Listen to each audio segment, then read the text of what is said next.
very good morning. Kusile sinamukele maswala mahlelo omhlahlelweni Kusile breakfast show sevele shine insimbi esithupha lekusho na ukucala kwelihlelo kokhumbuta nje ukuthi you can also watch Kusile breakfast show on YouTube kanjalo nasecingweni lakho Eswatini TV app. Angihambe ngedwa lamuhla. I'm with my colleague Sifiso Nxumalo. Good morning and welcome. Good morning, Lulu. Yeah. Kusile to all our loyal viewers. Kusile breakfast show. Happy to be amongst the flock that catches the fattest worm. Okay. Yeah. Alright, ngiyajabula ukuthi you're with me today and njengoba sashida umlingani lana ukuthi siyanevusela sanamukela namhlehlelo nisethemba ukuthi nibe nempela sombo lenhle nalebusisekile selosikiyo nje inyanga yelweti lexilo kungenyanga yakwanzisa lwati nje ngesifo sashukela idiabetes awareness month. Namhlehlelo ngimukele kunengi lesabe sithi khuluma kuba nje kubuka leto lethamba embili mhlawumbe emhlabeni wonke imibiko ivelile ke ukuthi itolo kuphahla ke indiza lebezama kule airport yaseBukoba lapho khona kushone abantu labangu 19. Kanti ke imibiko yaveta ukuthi kulo 43 webantu were on board kuleyo ndiza. Only 24 people survived lungelele, which is very painful. Kanti ke kuyavela nokuthi 2 of the pilots that were boarding the plane ibeka enzaweni lephephile. Hulumende ke sowucelile ukuthi vele sive saseTanzania sibambisane kuzama ukutholakala nalabo labasolo lekusolakala ukuthi solo they are stuck khona ngekhathi emkhunjini noma ke ngekhathi emandini. Endembukele lo mhlahlelweni sitaba sithi Donatinza bate epilepsy sitaba sikhomsana naye acting director waka epilepsy organization inhlangano ke lena lebuke tinza bate bamfu labanesifo sekuwa sitaba sikhomsana njengabantu ngabo kuvuka abantu ama challenges lababhekene nabo bayinhlangano ngiyakhumbula ukuthi lo mnyaka bake bachaza ukuthi ngaleti khathi leti ngetikhathi telihlobo bamfla banesifo sokuwa baba nema seizures lamanengi sizabe sikhulumsana nabo kuvuka abantu ngelizinga nje labamfula banesifo sokuwa lapha eSwatini tinsaya lababhekana nato nekuva nje ukuthi ngabe vela mhlambe tinhlangano leti sita inhlangano Eswatini Epilepsy Organization setingana sizabe sikhulumsana naye lo mhlakuseni nga 6:30. Kanti ke nakutemidlalo lethi qhamuka ngephandle Arsenal is back on top lungelele of the English Premier League. Oh yes. After winning 1-0 yesterday against Chelsea.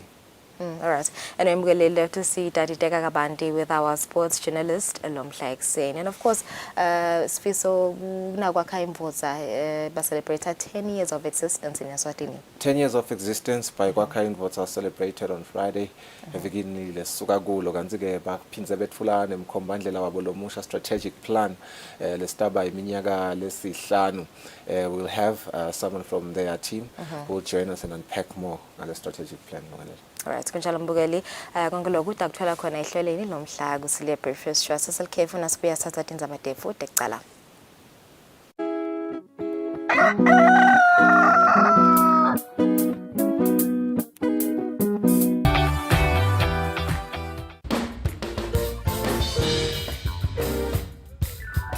Hallelujah, Tumusani Simakadze. Mfumiseni ngekushaya icilongo, nimfumise ngehabu nangedigitali. Mfumiseni ngetigubhu nangekugitsa. Nimfumise ngetinzambo nangelithusi. Jesus. Sengiso lesikhathi, it's another season lapho khona sidumisa khona uNkulunkulu wemazulu.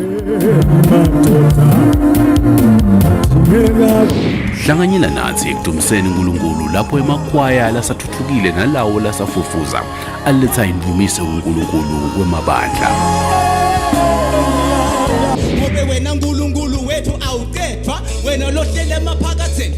Hlanganyela nathi njalo ngemasonto ekuseni naseyigabence insimbi yesiphohlongo ekuseni kuphindze kube umsombuluko naseyigabence insimbi yelishumi ekuseni. We praise. To God be the glory. Watch local TV on the go with the Eswatini TV app for only 20 emalangeni per month. Do the most with Eswatini TV app.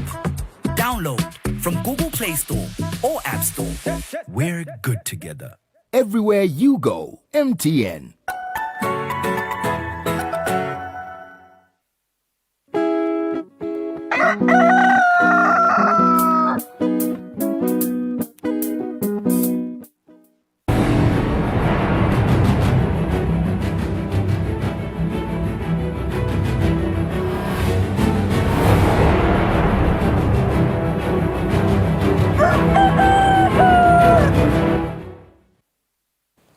Welcome back to Kusile Breakfast Show. Good morning nangabike uthanza kusijoyina kulesikhathi sanyalo sidawubuka indzaba tethu tekucala. Mvunankulu Cleopas Dlamini nelibandla laliholako sebafikile edolobheni iSharm el-Sheikh e-Egypt kuyongenela umhlangano wekulwane kugucugucuka kwesimo selitulu i-Conference of the Parties COP27. Mvunankulu Cleopas Dlamini nelibandla laliholako befikile esikhumulweni setindiza iSharm el-Sheikh Airport. Ndunankulu kuleli kutomelela amakhosi emhlanganweni webaholi bemave kanye nabohulumende lobitwa nge-COP27 lotawubanjwa ngeMsombuluko kanye nangalesibili kuleli viki. Kulo mhlangano baholi batawube bachubeka nekubuka indlela letingentiwa kulo nekugucugucuka kwesimo selitulu emhlabeni ngekwakhela itivumelwaneni letentiwe emhlanganweni lebekubanjelwe eGlasgow, Scotland eminyakeni ophelile. Lowo mhlangano wawugcile kakhulu esivumelwaneni lesibitwa ngeParis Agreement 2016. Kungako nalonyaka tihloko lekutokhulunywa ngato tithathele kuso lesivumelwano. Letihloko tifaka ekhatsi kwehliswa kwentuthu lenyukubeta imvelo, reducing greenhouse gas emission, kanye nekuchubeka kwetethembiso letentiwa ngemave lasatfutfukile tekucokelela imali yekwesekela tinhlelo tekulwa nekugucugucuka kwesimo selitulu emaveni lasatfutfuka. Ndunankulu utawetfula inkulumo yemakhosi kuwo lo mhlangano. Umhlangano walonyaka we-COP27 lofaka ekhatsi tinhlangosi letehlukene sewuvele ucalile kwendvulela lowo baholi kanti utawuchubeka kute kube ngumhla ti-18 enyangeni lesetulu. Etindzabeni te-Eswatini TV kubika Bongani Matsebula eSharm el-Sheikh, Egypt. Kanti-ke emabandla lahlukahlukene labuketa indzaba temanti kanye nemandla esifundzeni lesisentasi nelivekati lase-Afrika i-Southern African Development Community sekabukete imigomo letokwenta kutsi lesifundza sibe nemanti kanye nemandla la Kusile.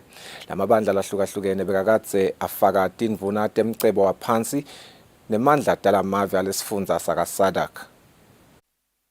Kulo mhlangano lo losabambe kuba indvuna lelitiko letemcebo waphansi nemandla Jabulani Mabuza beyakatsa amelelwe umcondzisi wemandla kuleli thabile Nkosi ekusho kwembiko lotifinyelwe betindzaba ngumchumaniso walelitiko kanye nesife sikelela khoza. Lo mhlangano wetindvuna tembuso ubuseveni laseCongo uthi kubukete tindlela tekutfutfukisa emanti kanye nemandla kulesifundza saka-SADC. Kulo mhlangano kugcizelelwe ukuthi lesifundza sitfole masu lakhonsa kwetindzabeni tekugucugucuka kwesimo selitulu kwesolakala kwemandla kanye netakhiwo letingasito letikahle. Letindvuna tembuso tigcizelele ukuthi onke emave akulesifundza akatimbanza kanye nesivumelwano salesifundza sekubambisana etindzabeni temandla. Tithi inhloso lenkulu ukuthi igesi atfolakale ngemanani laphansi kumakhasimende alesifundza aphinze futhi abe ngiloyo lokhonsako. Letindvuna tithi kwebiwa kwetintsambo telithusi kubonakala kubhoke naso sonke lesifundza saka-SADC. Lokhinya bethi imitamo yokuba nagesi lowenele ngako tincome ukuthi tinkampani letiphehla gesi lokufaka ekhatsi lakuleli Eswatini Electricity Company alisebentisayo nebemthetho kulwa nalo monakalo. Endzabeni yemanti letindvuna tithathe tincumo letifaka ekhatsi ukuthi emava lesifundza akacinise tinhlelo tekunakekela emanti langephansi kwemhlaba. Letindvuna tincome nekushiyelana emanti lokwentiwa ngelakuleli Mozambique kanye nelive laseNingizimu Afrika.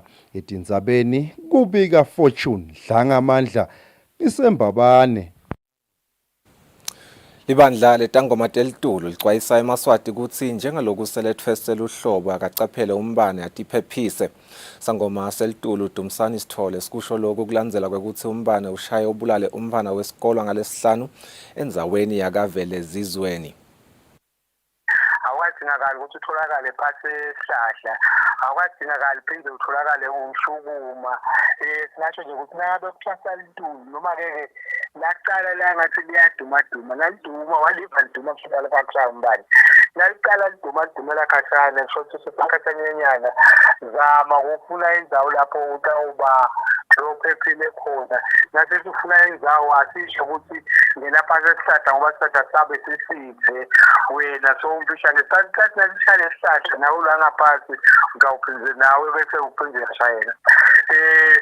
Singasho nje ukuthi ufuna indzawo ungangena kamakhelwane ucele ukukhosela ngoba litume lidumako kalivame kwendlula emzuzwini engamashumi lamane nakubotishela bananga bese balibona selisedudane ngoba phela imithi lengiyona khaza sibantwana abafunda kuyo hayi leminye ikhathanyanyana leminye ejudane mhlawumbe basuke bafike labanye bathi awuphutha kungcono lokuthi lokungenani baphuthe kuphuma nendlule elitulu bese bayakhululeka-ke bayahamba-ke babheke khona ngasemakhaya kokhumalo banzako luphambathisa nalona la ukhona khona uyale ngale kulaba labafundi abo-static electricity yathi bese wena sowuphatha le charge lelenye lento bese seliyakhona kokushaya-ke ngaleso sikhathi kuvama kwenta kanjalo hhayi ukuthi mhlawumbe kuba ukuthi kube khona lokupractice-wa ngilabo abapractice-ako akusiko lokho kuba nje ukuthi utholakele endaweni lalapho ukwenda uba sengozini kwesintulu ngakushaya. Kuhambisana netikhatsi talomuhla tebuchwephesha nekutfutfukisa live etindzabeni tekusebentisa kwetebuchwephesha, litiko letemfundvo liyachubeka nekushicelela tifundvo tebuchwephesha etikolweni. Lokhu kuvetwe ngumhloli wetemfundvo tebuchwephesha itiko letemfundvo Mgcibelo Thela ngesikhatsi litiko letekwatisa libambe umkhankaso wekwecwayisa sive ngato tindzaba tekusebentisa kwetebuchwephesha esikolweni lesincane se-St. Mark's. ICT is a very important discipline, but it is relatively new in the education system. ICT has already been introduced in the school curriculum, even at the primary level, so siyajabula kakhulu ngaloko. Umphathi weluhlangosi libuketa indzaba tekukhwabanisa embufeni wembube nesive Nicholas Jele yena uthi uhulumende uyachubeka nokushaya imithetho letawuqinisekisa kusebenzisa kahle nalokuphephile kwayo i-internet lapha eveni. Sibonge live laseSwatini nato tishaya mthetho letiphasise imithetho lemithathu ngeminyaka lodvwana. Lele umthetho leyo ngiyo lechiza letindzaba tekusetshenziswa kabi noma tekudlabhatiseka kwe-internet nako konke mhlambe lokwenteka ku cyberspace. Bafunzi besikolo se-St. Mark's bona babekela bakufunzile. I think my right in the cyberspace is to be protected from many things that might ruin my future. I learned that there are ways in which you can prevent cybersecurity. There's also a child helpline number, which is 116. We shouldn't be like showing our personal information to anyone. And we also learned that by cybersecurity, we mean that security from internet websites that are harmful for our device and us, that will harass us and abuse us at any time. Lonyaka lomkhankaso ugujwa ngaphansi kwesicubulo lesithi kuphepha kwawonke kusasebenziswa tebuchwephesha noma ke secure cyberspace for all. Etindzabeni Eswatini TV kubika Samkeliswe Khoza nasiphuma Vimbela eMbabane. Umcondzisi wenhlangano lethuthukisa abafunzi bemakolishi nemanyuvesi kutebhizinisi iNectas Wanda Khumalo uthi bafunzi labasungulela amabhizinisi basadzinga ukuthuthukisa emabhizinisi abo kuthi akhangete imakethe tangaphandle kwelive.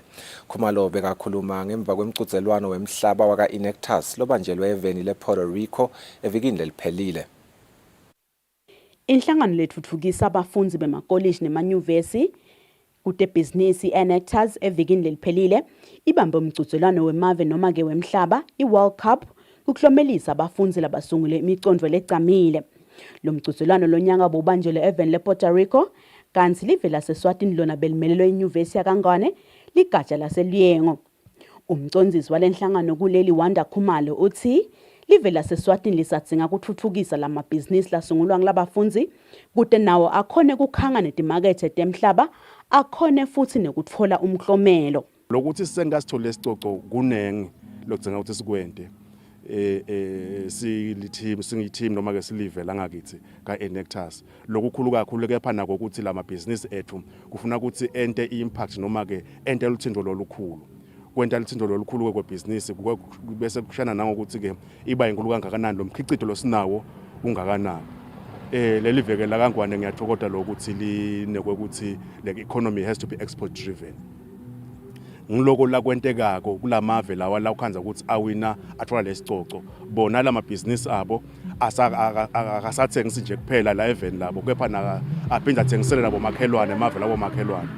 Losho ukuthi nanathi la silive sikunalama teams la khona ka Enectus kufuna ukuthi nasikhicida lo business lethu lo mkhicido wethu ungagcini nje la kangwane kuphela uzofike nakulamanye amave.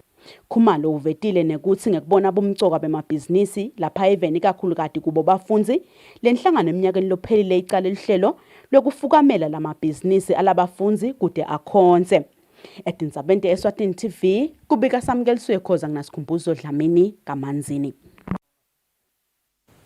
Sikhulu semphakathi waselwandle enkamane emkhatshwa sithi umthandazo nekwethembela kuNkulunkulu kusikhalile esikhulu sekumelana netimo letihambe divela empilweni.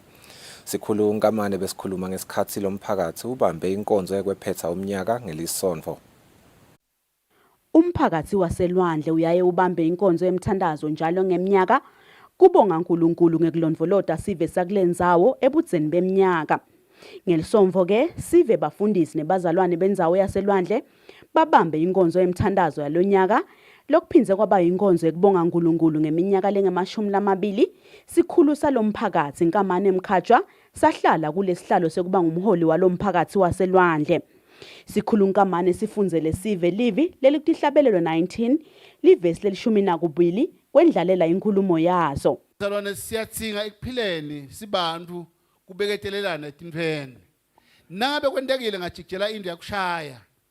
Tibute kuqase umuntu mvelaphi ngangishaya inibamba noma kumphosakele kungishaya kwakhe.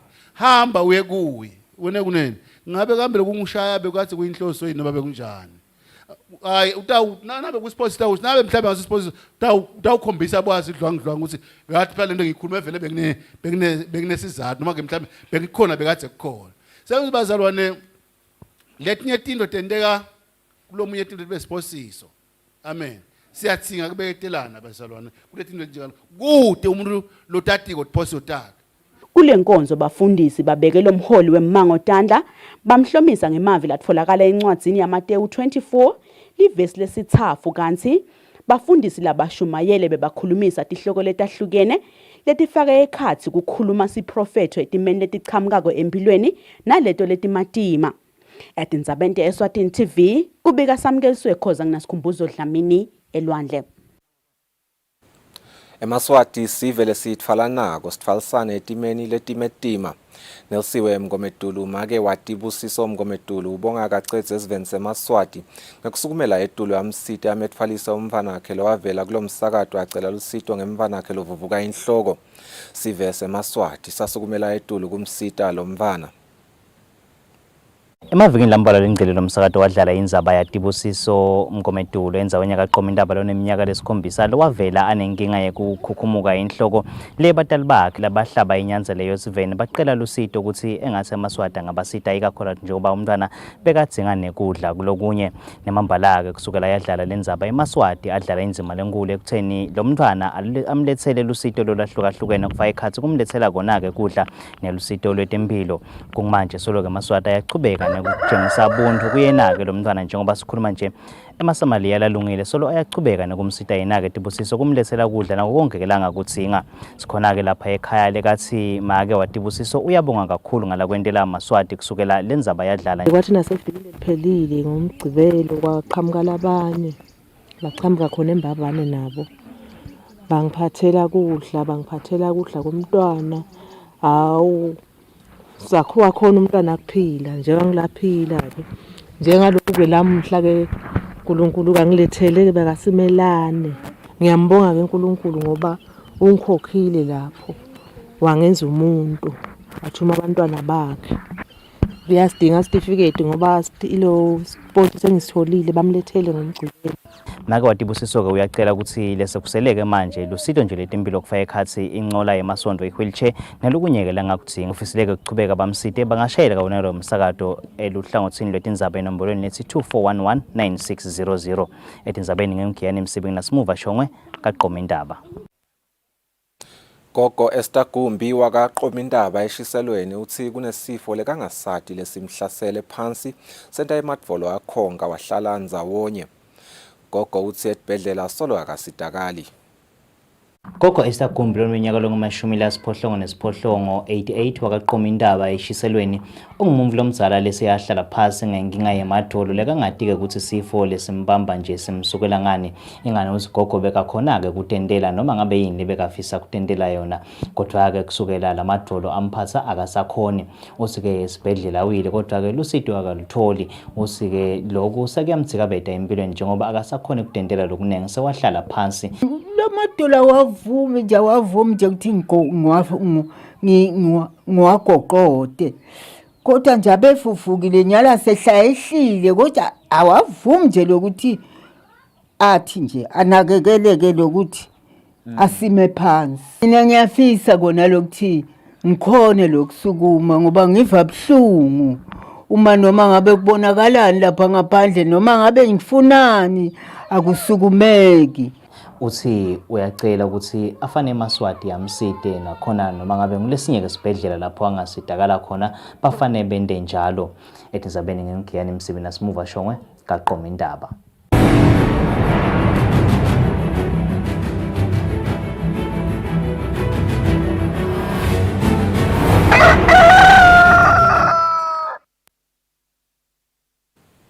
Mapalane wenhlangano yemidlalo we-taekwondo kuleli sizwe Mabuza uthi bayinhlangano bafise badlali balomdlalo badlale ngelizinga linye kuwo onke emacembu akuleli kude kuthi kube bede badlali labasalela ngemuva ekudlaleni lomdlalo.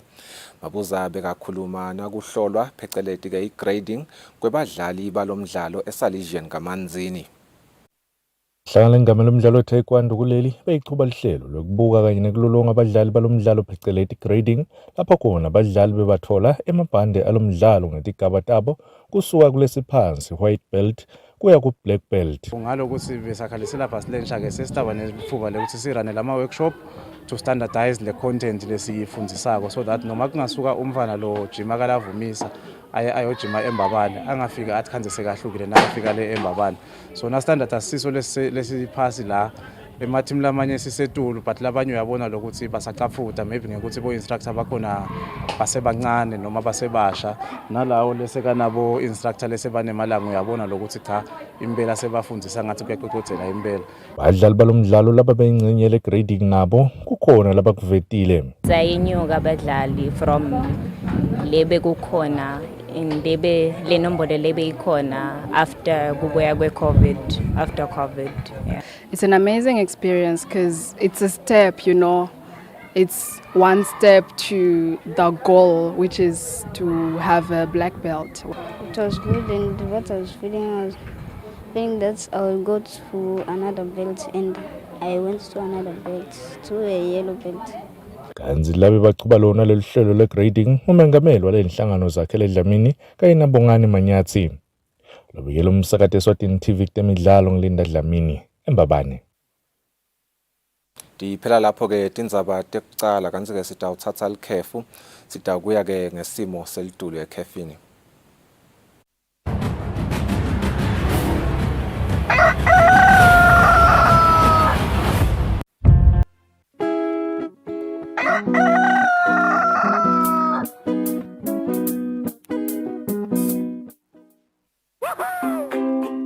Pay your TV license quickly and easily with MTN Momo. Simply dial *007 *3# and select option 8 for TV license. Enter your national ID number as your reference and the amount you wish to pay. Then enter your PIN to confirm your payment. Once your payment has been made, you'll receive a confirmation SMS of your payment. If you're a first-time payer, you get another SMS for your TV license. So legalize your entertainment from the comfort of your home. Pay your TV license the easy and convenient way with MTN Momo. Everywhere you go, MTN.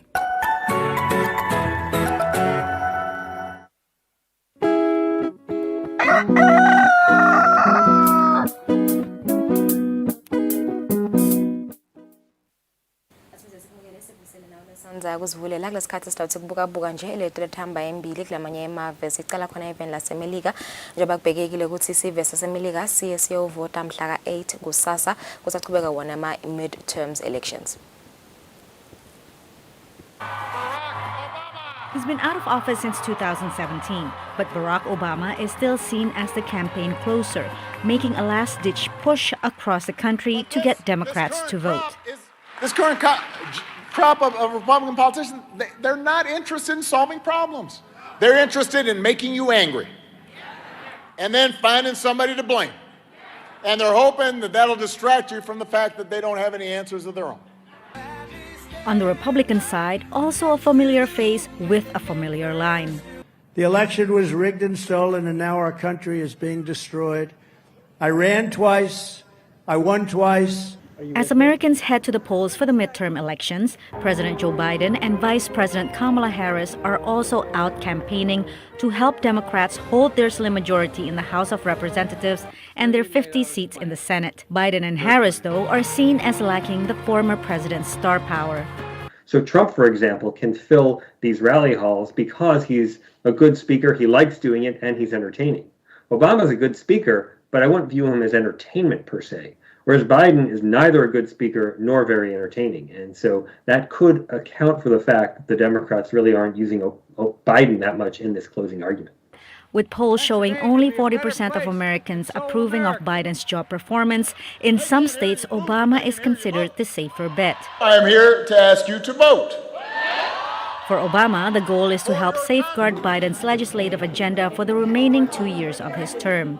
For Trump, it's personal. It's about picking up seats, but it's also about laying the groundwork for a 2024 run and also ensuring that he remains the kind of standard bearer of the Republican Party going forward. Trump is the most popular Republican contender for the 2024 presidential election, despite hundreds of lawsuits related to his taxes, business dealings, allegations of sexual misconduct, and investigations on the January 6, 2021 attack on the U.S. Capitol by his supporters. And they sent me a subpoena the other day. They sent me a subpoena. Think of it. These crooked people. Midterms are usually a referendum on the administration in power, and with rising inflation, Biden is in a tough spot. However, observers say with Trump in the limelight, there's an opportunity for Biden to rally Democrats and make the election a little less about the economy. American democracy is under attack because the defeated former president of the United States refuses to accept the results of the 2020 election. He refuses to accept the will of the people.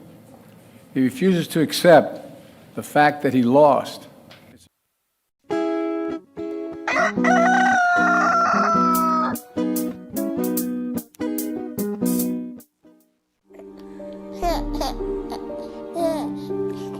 One, two, three, shy boy.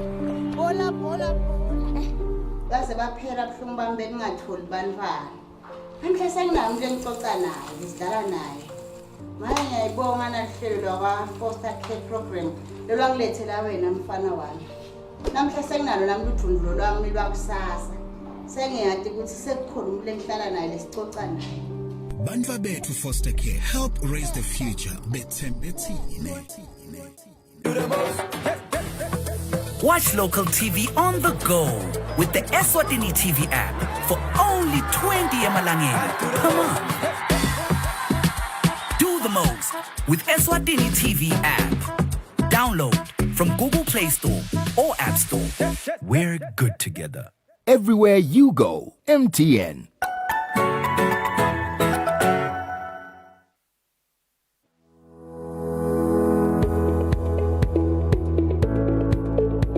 Why should we pay our TV license? The content on our local television is actually more up to date. The industry is enhanced. It is a criminal offense not to pay your TV license and attracts a fine of 500 emalangeni or 6 months imprisonment. And the industry is definitely blooming, ladies and gentlemen. So that's what we have for you. But we'll be right back just after the break and we'll give you more of Miss V. Pay my TV license. That's why I can enjoy the benefits of an enhanced industry and keep track with recent transformation. Mommy, who pays for a TV license and what are they paying for? The owners of TV set and a gadget with a tuner like DVD set have to pay. Pay your TV license at NetBank with the details provided on screen. Or use your cell phone via the mobile money pay. You could also visit your nearest post office and pay there. Pay your TV license via Eswatini Mobile Imali. Any TV device retailer can purchase a license to trade. Pay your TV license and enhance the industry.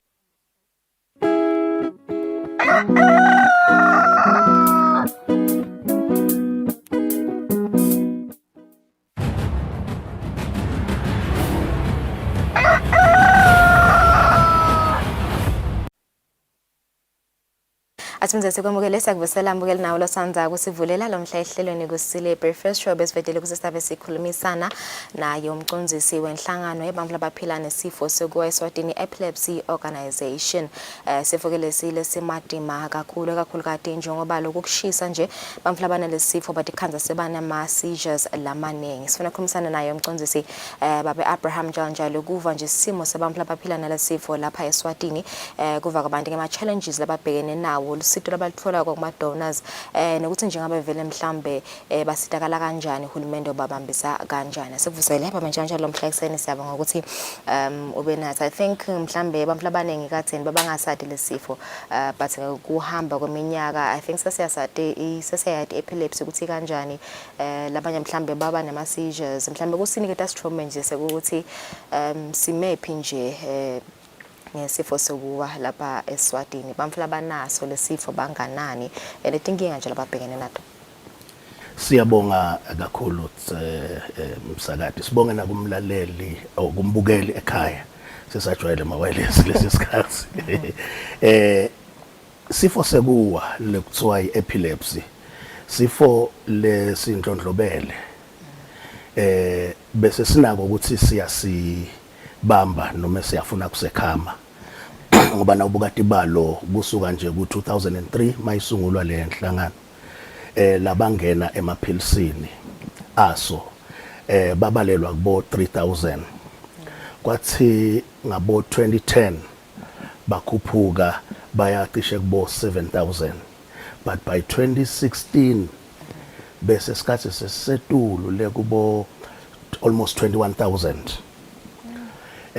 but kuthi emveni kweCovid kukhona lucwaningo lolufishane nje labalwendile labanye bochwephesha bethu lukhanze ukuthi sephinzele inombolo setehle kakhulu dale bathola emaphilisi kulibamba kusibamba lesifo sekuwa leselo lamaphilisi ngileke ndakwe ukuthi lama seizures noma lokuwa either kume noma kube under control.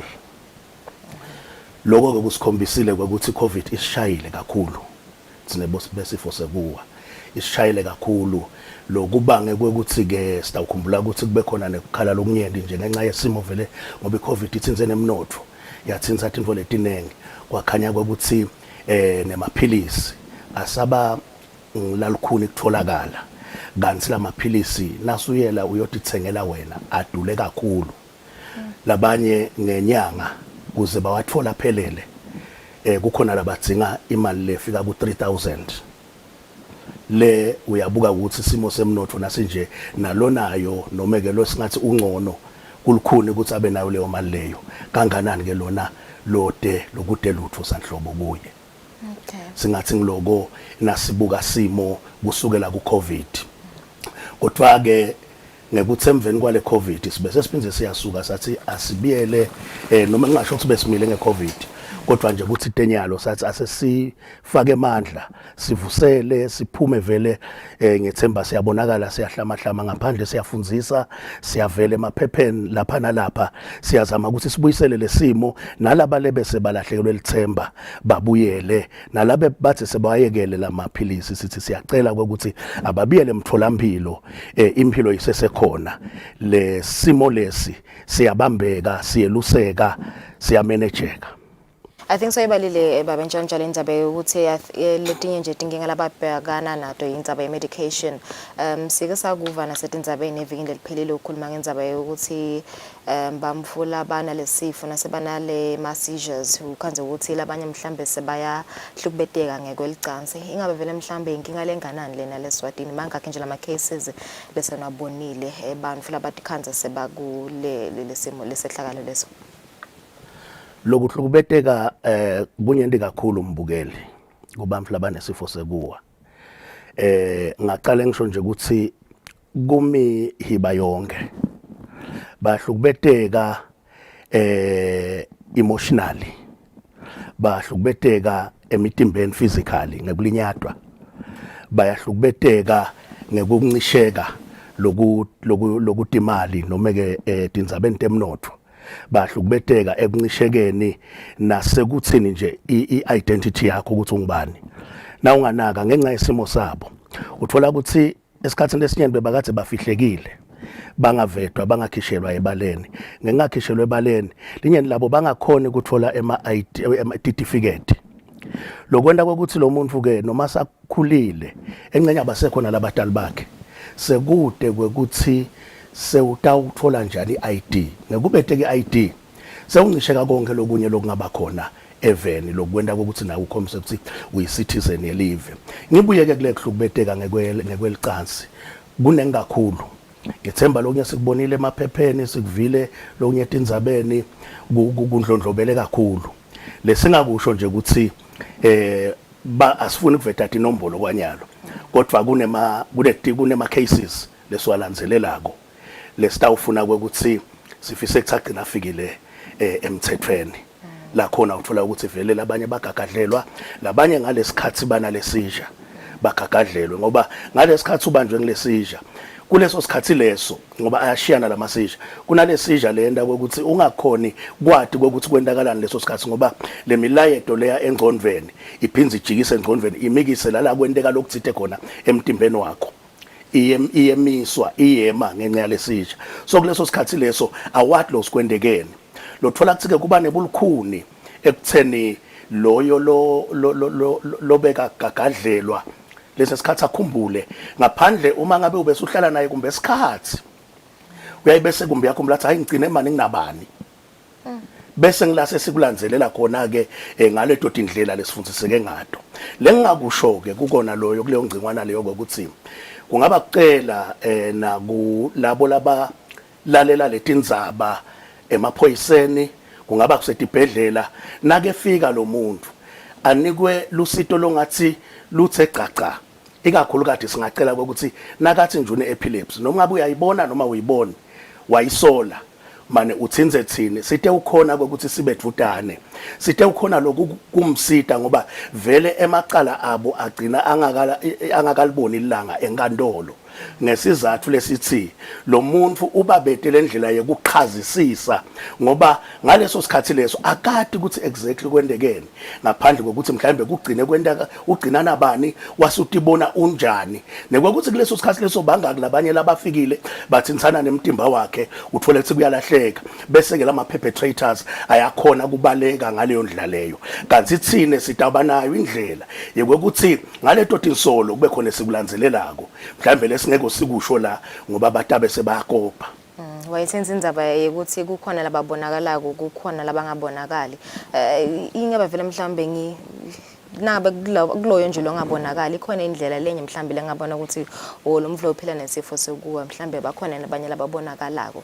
Ngimaphe nje ama symptoms mhlambe lengawabuka kumbe ngibekise nje umtalo mphana ngimaphe ama symptoms engimela wabuka ukuthi umphana amsene kwendeka unaso lesifo.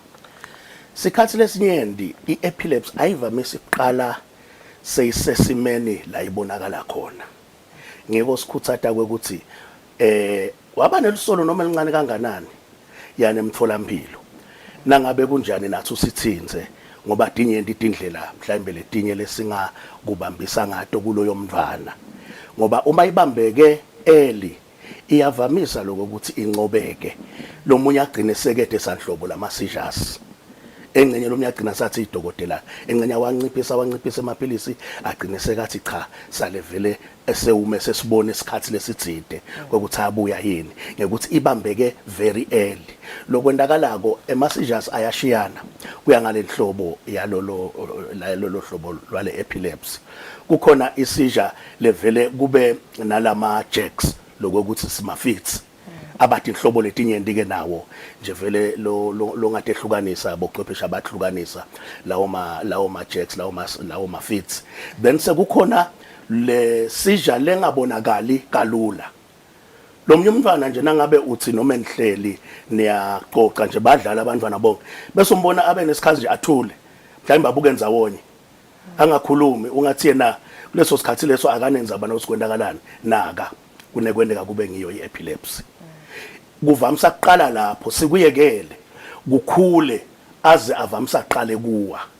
Angisho ukuthi bonke abaqali ekuweni labavele kuvele kuqale ngekuwa ngoba kunetigaba letinyenti lokho. Uma ngabe usheshe wakubamba nalapho washeshe wathola lusido kuyavamisa ukuthi uthole ukuthi leyo epilepsy iyamanageka noma igcina vele sesingathi ayisesiyo lekuhluphako. Okay.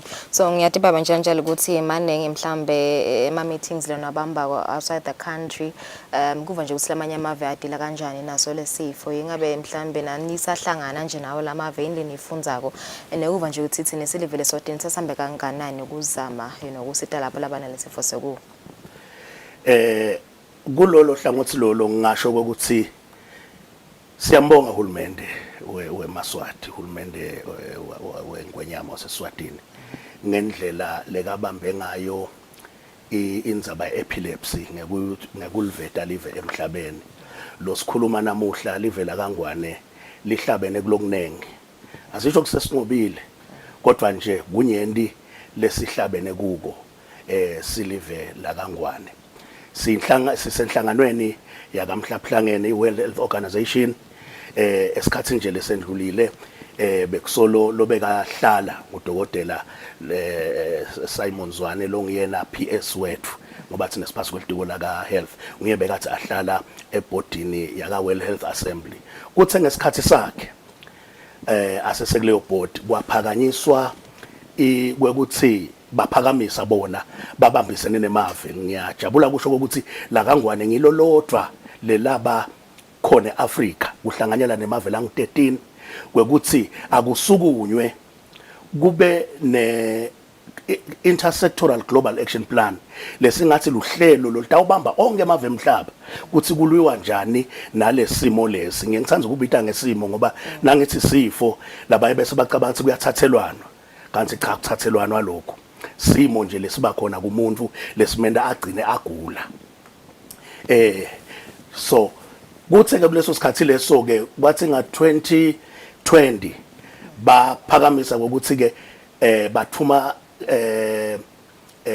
Director General waka World Health Organization ukuthi akahambe ayo akhaluhlaka aqhumane nawo onke lamave emhlaba bachumana nathi lwaphuma luhlaka lwahamba ngiyajabula ukuthi indvuna yelitiko letempilo beyikhona yahlanganyela yafaka ligalelo layo ngalesikhathi luphakanyiswa loluhlaka ukuthi sale kuba khona i-intersectoral global action plan on epilepsy and other neurological disorders lokusho ukuthi le epilepsy ayibe lihamba mbili ekwekuthini tonke letifo letiphathelena nengqondo neurological disorders tinakeke tibe sembili nato siyathi ukuthi letifo letingathathelwana sikhathi lesitse kuze kube unyalo vele tibukeleka ungathi tisemuva tifo lethambe embili noma ungathi nje kubo global fund ukuthi bafunda ini utawukhanza ukuthi kubukwa leti vele lethathelwa nako ikakhulukati kanti lokubuhlungu kwekuthi i-epilepsy nje naletifo letibomnakabo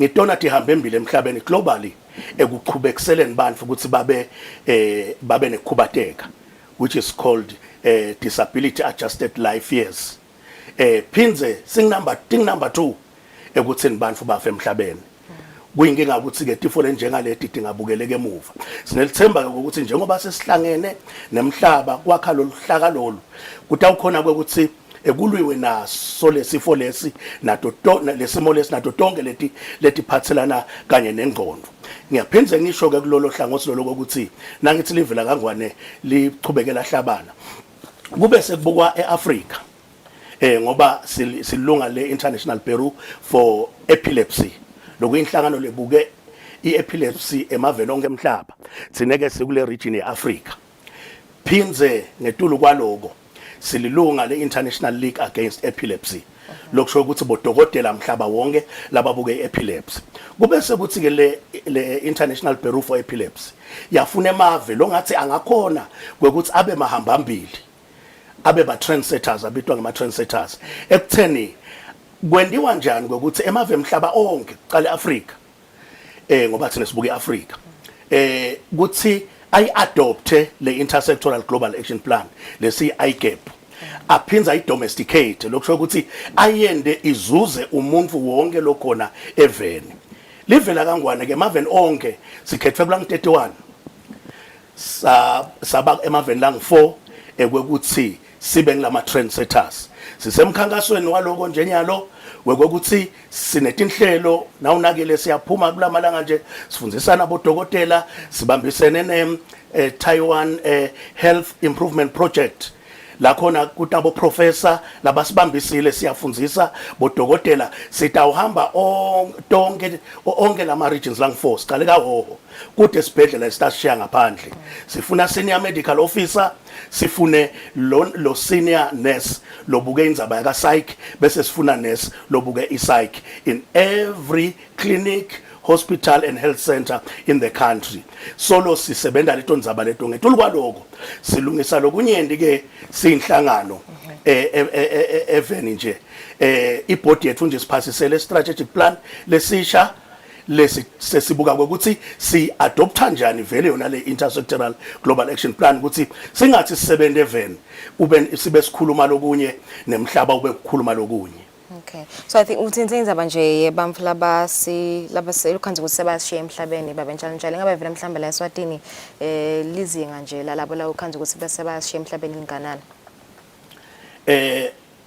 sitawuthi lisetulu noma eside tinombolo ngoba sisa indzaba yaka research sisayifakisisa ukuthi ibe khona le research le strategic plan esikhuluma ngaso nje ngona sifake i-component yaka research la kule organization beyisolo ingekho se basiphasisele ukuthi ayibe khona ke ngiko nje utawukhanza ukuthi sesibambisene nalamanye ema institutions sinema MOUs nyalo ne Eswatini Medical Christian University yokuthi sibambise endzabeni taka research utawukhanza ukuthi siqoqisana na ESEPAC kulamalanga khona leka sibukisa kona ukuthi kubukeke leto tindzaba leto kanjalo na Central Statistic Office naye kanjalo so kodwa lesingakusho ukuthi lizinga lisetulu lokwenda ukuthi kwanyalo kube likhuni ukuthi sithi tingakathi nombolo ukuthi bamfu labaphila nesifo sekuwa sikhathi lesinyenti akubi ngisosodwa lamtimbeni kuba nana kulokuthiwa ma comorbid diseases isikhathi lesinyenti asivamise kuba sodwa ngoba siyavamisa ukubangela ekutheni ube naletinye tifo ngekuthi wena emaboko akho aphasi ukuthi uthole usito lolunyendi labanye labaphila kahle laba khona ukuthi baluthole ngaleso zathu uthola ukuthi labanye bane autism labanye bane HIV labanye bane TB labanye banalokwana lokwa so kusete lokuqwaninga lokufika ekugcineni ukuthi vele lokho singathi ngiyo epilepsy ingiyo itimele. Okay, kwagcina nje mhlambe kubuta ngendzaba yamadonors ukuthi di support niyayithola yini mhlambe in terms of indzaba tetimali ninawo endlela amadonors nokuthi ngabe vele mhlambe nabe nide niphila kanjani njalo nikhona ukuchuba kanjani nje nemhlangano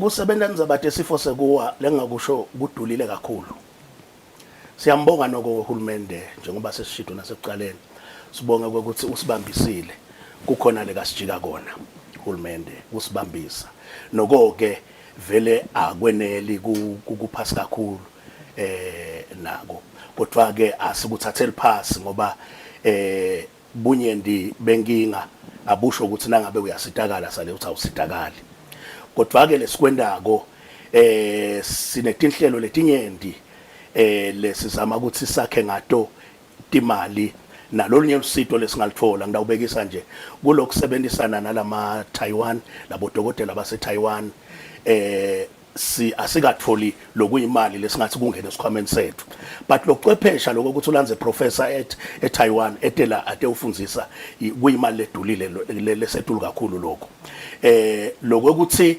bayasibambisa nekubhadalela lawo ma workshops kuyimali lokho kodwa ngetulu kwaloko siyabhala ema proposals lekulabo IBE nje bahle basijikajika kube khona nathi lokuthola sichuba ito inhlelo kanti ke nathi sinetinhlelo lebezivele sinato itolo letiketema ke iminyaka lemithathu ngenxa yeCovid lesithi ke kulomnyaka lo siyadibuyisela ku2023 evikini lelitako nje mhla ka8 sitabe silonja ikhalenda yethu la sitabe silonja khona ngokuthi sitabe sendani ekwendeni indlela ukuthi sakhe kube khona imali etakhekako siyayibuyisa i-yellow epilepsy half marathon iyabuya nitawuva mhla ka8 ukuthi itabe ikuphi kungenwa njani sitabe siyilonja siyayibuyisa igalufa siyayibuyisa iValentine lokuthi indlela lezama siqokelela ngato imali siyayibuyisa futhi neInternational Epilepsy Week la khona sithi asihambele bamfu labane epilepsy labang 50 million emhlabeni so sitabe sihamba nathi siya contribute kulo 50 million steps we-epilepsy emhlabeni sitabe konke lokho sikwenda sikuthula evikini lelitako mhla ka8. Alright, sinosibonga kakhulu baba Ntshali Mbukeli besikhulumisana naye acting director wayenhlangano Eswatini Epilepsy Organization sikhuluma kabantu njengaDoti Nsaya bamfula banalesimo se-epilepsy labaphila naso so vetile ke inhlelo lababheke ukuthi baticale evikini lelitako lekuzama nje kwanzisa lwati ngaso lesimo seselikhefu start with traffic update.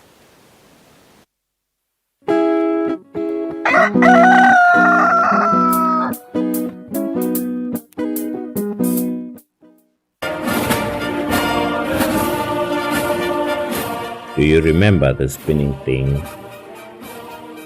This is us. This picture represents what we did. We were there when coronavirus wreaked havoc in our population. Together with other stakeholders, we formed the first line, controlling the spread of the unknown and unseen enemy of the people. Anxious ourselves, we collected dead bodies countrywide. At the time when no one wanted to come near dead bodies of loved ones, we did care for our fellow citizens.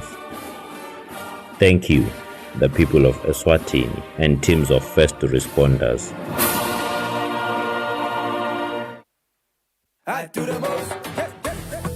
Watch local TV on the go with the Eswatini TV app for only 20 emalangeni. Come on. Do the most with Eswatini TV app. Download from Google Play Store or App Store. We're good together. Everywhere you go, MTN.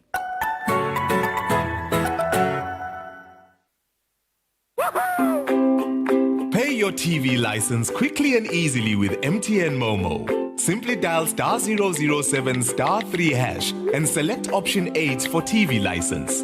Enter your national ID number as your reference and the amount you wish to pay. Then enter your PIN to confirm your payment. Once your payment has been made, you'll receive a confirmation SMS of your payment. If you're a first-time payer, you get another SMS for your TV license. So legalize your entertainment from the comfort of your home. Pay your TV license the easy and convenient way with MTN Momo. Everywhere you go, MTN.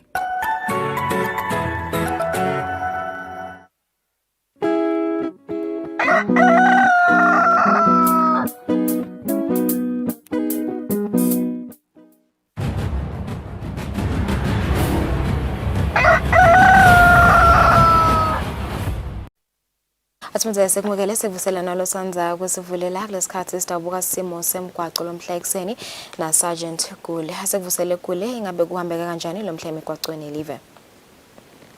Anguvusele Sombeni ngalokukhethekile ngivusele yena umbukelo waloluhlelo sivuka namhla sinawo umkhemedelo etindzawo letiphakeme kanjalo ke nayo inkhungu lesikubona ke umgwaqo unako kuba mandi sithi awubashayeli bekunena sichubeke phela sishayile ngalokukhulu ukucophelela litubane lakho linciphise umgamu wokulandzela lenye imoto lo wengete bese ke sikhanyisa wona ke malambu kwendela kube lula ukusheshe sibonakale sivikele tona tingoti kanti ke emadolobheni ethu lapha etulo edolobheni elikhulu laseMbabane tibane leti lapha eTotal Gardens ati 70 ke leto tibane lelo kulelo garage la petrol lekwenda ke ukuthi umgwaqo ukhuphuke ube 4-way kanjalo ke nakhona lapha eMangwaneni na uphuma wehla yona inthaba yakumalakwane kanti ke kumathafa kusebenza kahle edolobheni lakaManzini na usuka lapha ngakamanje ubuka yona iDukes lapha eTulu uhamba nganasi yasitalade kuthiwa ngamahleka kuleso sitalade leso ke sivaliwe kulandzela ukuthi umgwaqo uyalungiswa lapho ngilabo nje labasebenzela ngekhathi kuleyo ngcingwana leyo bawuthola inkunja yekwendlula kuleso siganyana leso sithi awube kunena sichubeke ke sinake lezo timpawu leti ngitona tisilawula ngetindlela lesingathi sebenzisa khona lapha ekhaya edolobheni lalapha kaManzini kanjalo ke noma uqhamuka lapha eTulu emoneni noma ke lapha eTulu ko Living Waters leso sitaladi leso naso sivaliwe noma ke lapha indasi kuyalungiswa kunayo i-traffic section lekwendeke ukuthi umgwaqo ube mncane ikakhulukazi nasa uyawufika lapha kule traffic section asinake lokuthi na uya kuyo le traffic section le malayini noma ke lemigwaqo ita ingemalayini lamane noma ke lamabili kuya kulamane lekwendeke ukuthi bese uyancipha kakhulu lapha kuhle kwalolibhodlela lenamneti lapha indasi lapha kule traffic section le sithi nje awube kunena sibeketelana neni kwathi ukuthi kuyawungena yinye imotolo ngesikhashana kanti kita ke ngemizila leminingana lapho kanjalo futhi ke na ufika kule traffic section uthatha nangiya umgwaqo lobheka khona lapha komjingo kuleyo mgwaqo loyo ke kufakwe ama speed humps lebeka ngekho itolo noko ke timpawu tibekiwe nawo advetshiwe ayacaca nje sibili leyawena ke ukuthi nekuhamba kwethu imotolo kushintsha ke kuleyo ngcingwana leyo asichubeke ke nakhona sishayele ngalokukhulu ukucophelela kuletinye tifundza kungaba kuphawula nje ukuthi awube kunene laphana uqhamuka khona lapha kuhelele noma ke uqhamuka eMzimbo kune kuphathamseka ukuhamba kwethu imotolo lapho lena khona ke akhona emaphoyisa kulawula indlela lesi awusebenzisa ngayo ke umgwaqo kusabuyiselwa simo ukuthi sibe ngileso lesitayelekile sinja sichubeke emalangeni lamahle sithathe leyo milayeto nokuhloniphana ke ikakhulukazi lapho sisalayelana ngendlela leti yoba ngilethi phephile lesingatisebenzisa kanti ke kuletinye tifundza kungaba kuveta nje ukuthi awu ama-pothole solo akhona nokunaka ukuthi njengoba kunaleti mkhemetelo kuyena ke ukuthi ke leyo ma-potholes amumathe wona ke manje asishayeleke ngalokukhulu ukucophelela wende isiqiniseko sokuthi sekuphepha lapho ukhona ngaso sonke isikhathi emgwaqweni udibeka embili nalomunye uyawenda njalo siyawuphepha ngekwenda njalo siyabonga kakhulu Thembeni sinifisela ilanga lelisha naleliphephile sachubeka nemsebenzi wenu naso sive samaswati sifisela ilanga lelisha naleliphephile sawusebenzisa umgwaqo. Asibonga kakhulu Sergeant Khule kusinike dala yombiko sasasel khefu usibene tindzaba tefu desipili.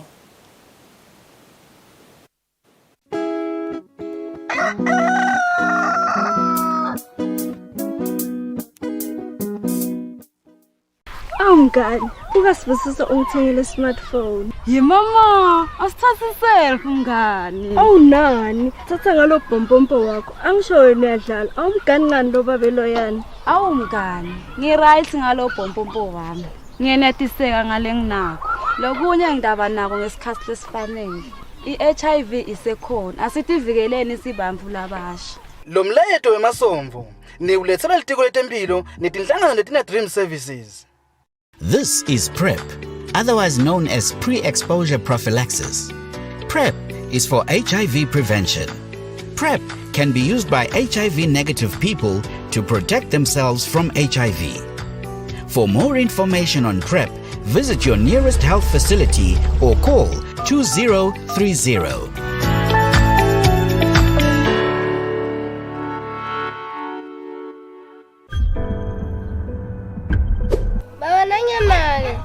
Ngikhumbulile hamba nje ekuseni sengibuya ngikhumbulile basisida ke mfana ngoba bese kukhala libhungane la yonke into sahlala MTT uyayibona le ndzawo basisida ke laba bahulumende kufa sinika labantu kanti vele nangemhamba itolo bantwana bebakhulela kubantu abadzala umceli nakulomunye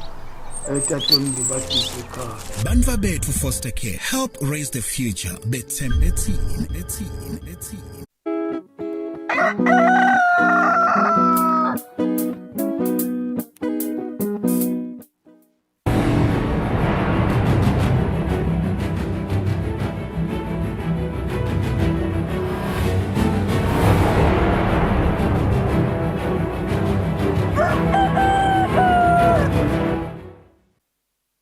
Asiphindze sikusele sokumukela nalo sanza kusivulela lesikhathi sitabuka tindzaba tefu desibili.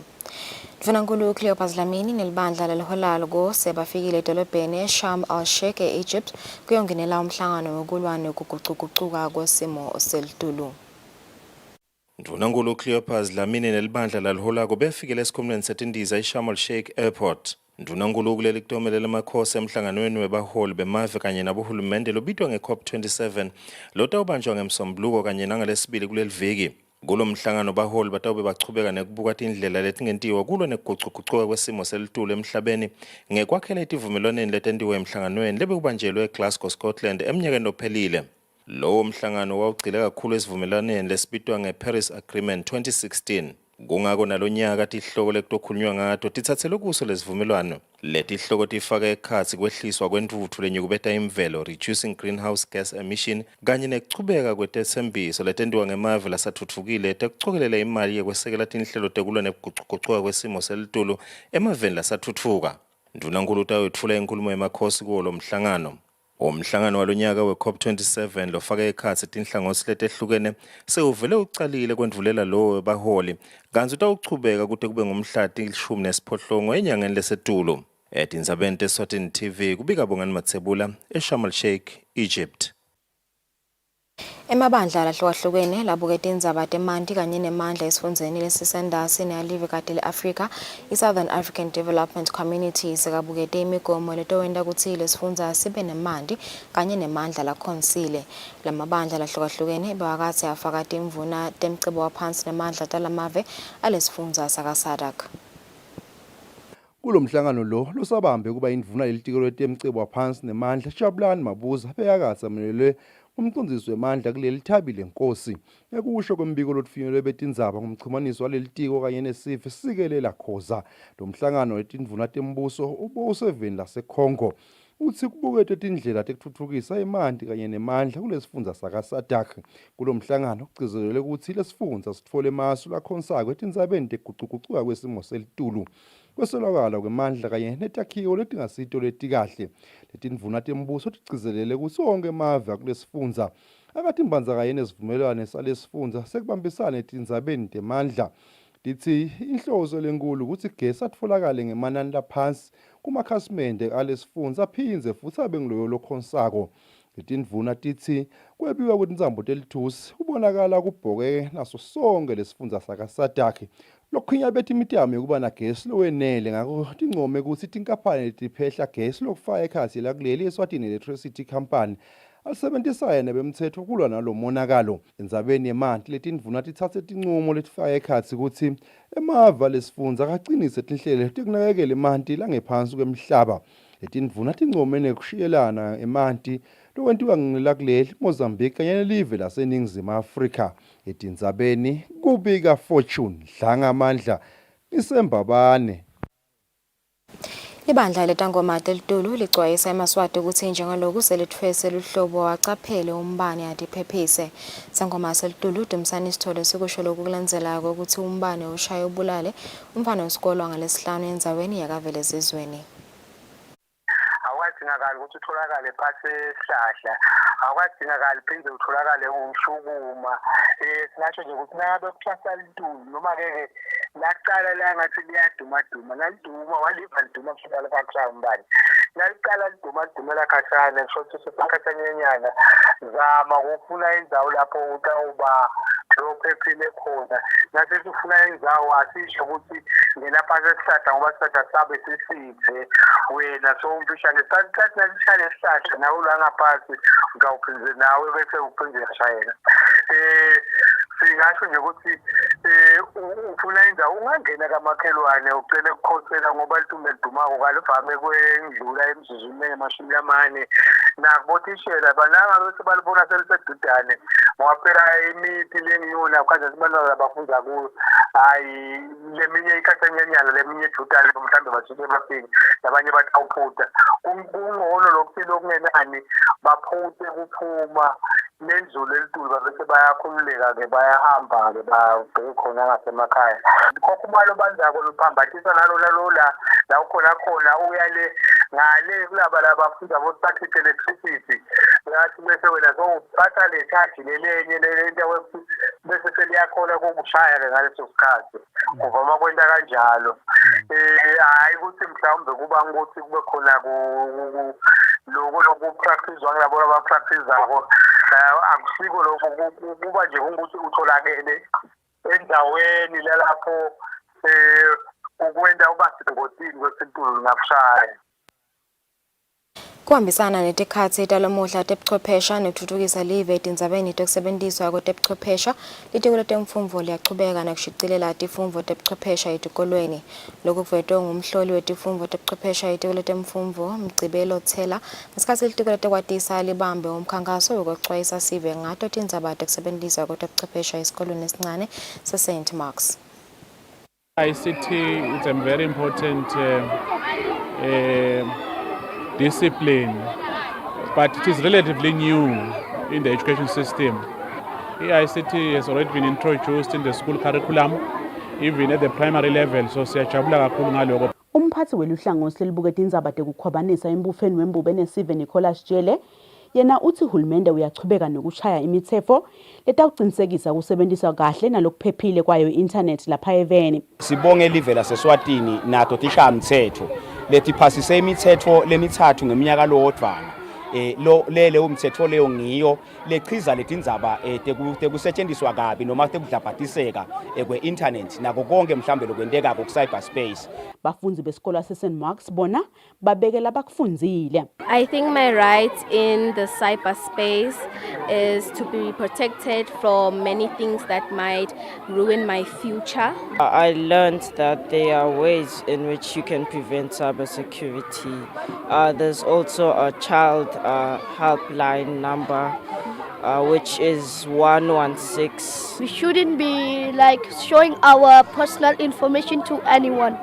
And we also learned that by cybersecurity, we mean that security from internet websites that are harmful for our device and us, that will harass us and abuse us at any time. Lonyaka lomkhankaso ugujwa ngaphansi kwesicubulo lesithi kuphepha kwawonke kusasebenziswa tebuchwephesha noma ke secure cyberspace for all. Etindzabeni Eswatini TV kubika Samkeliswe Khoza nasiphuma Vimbela eMbabane.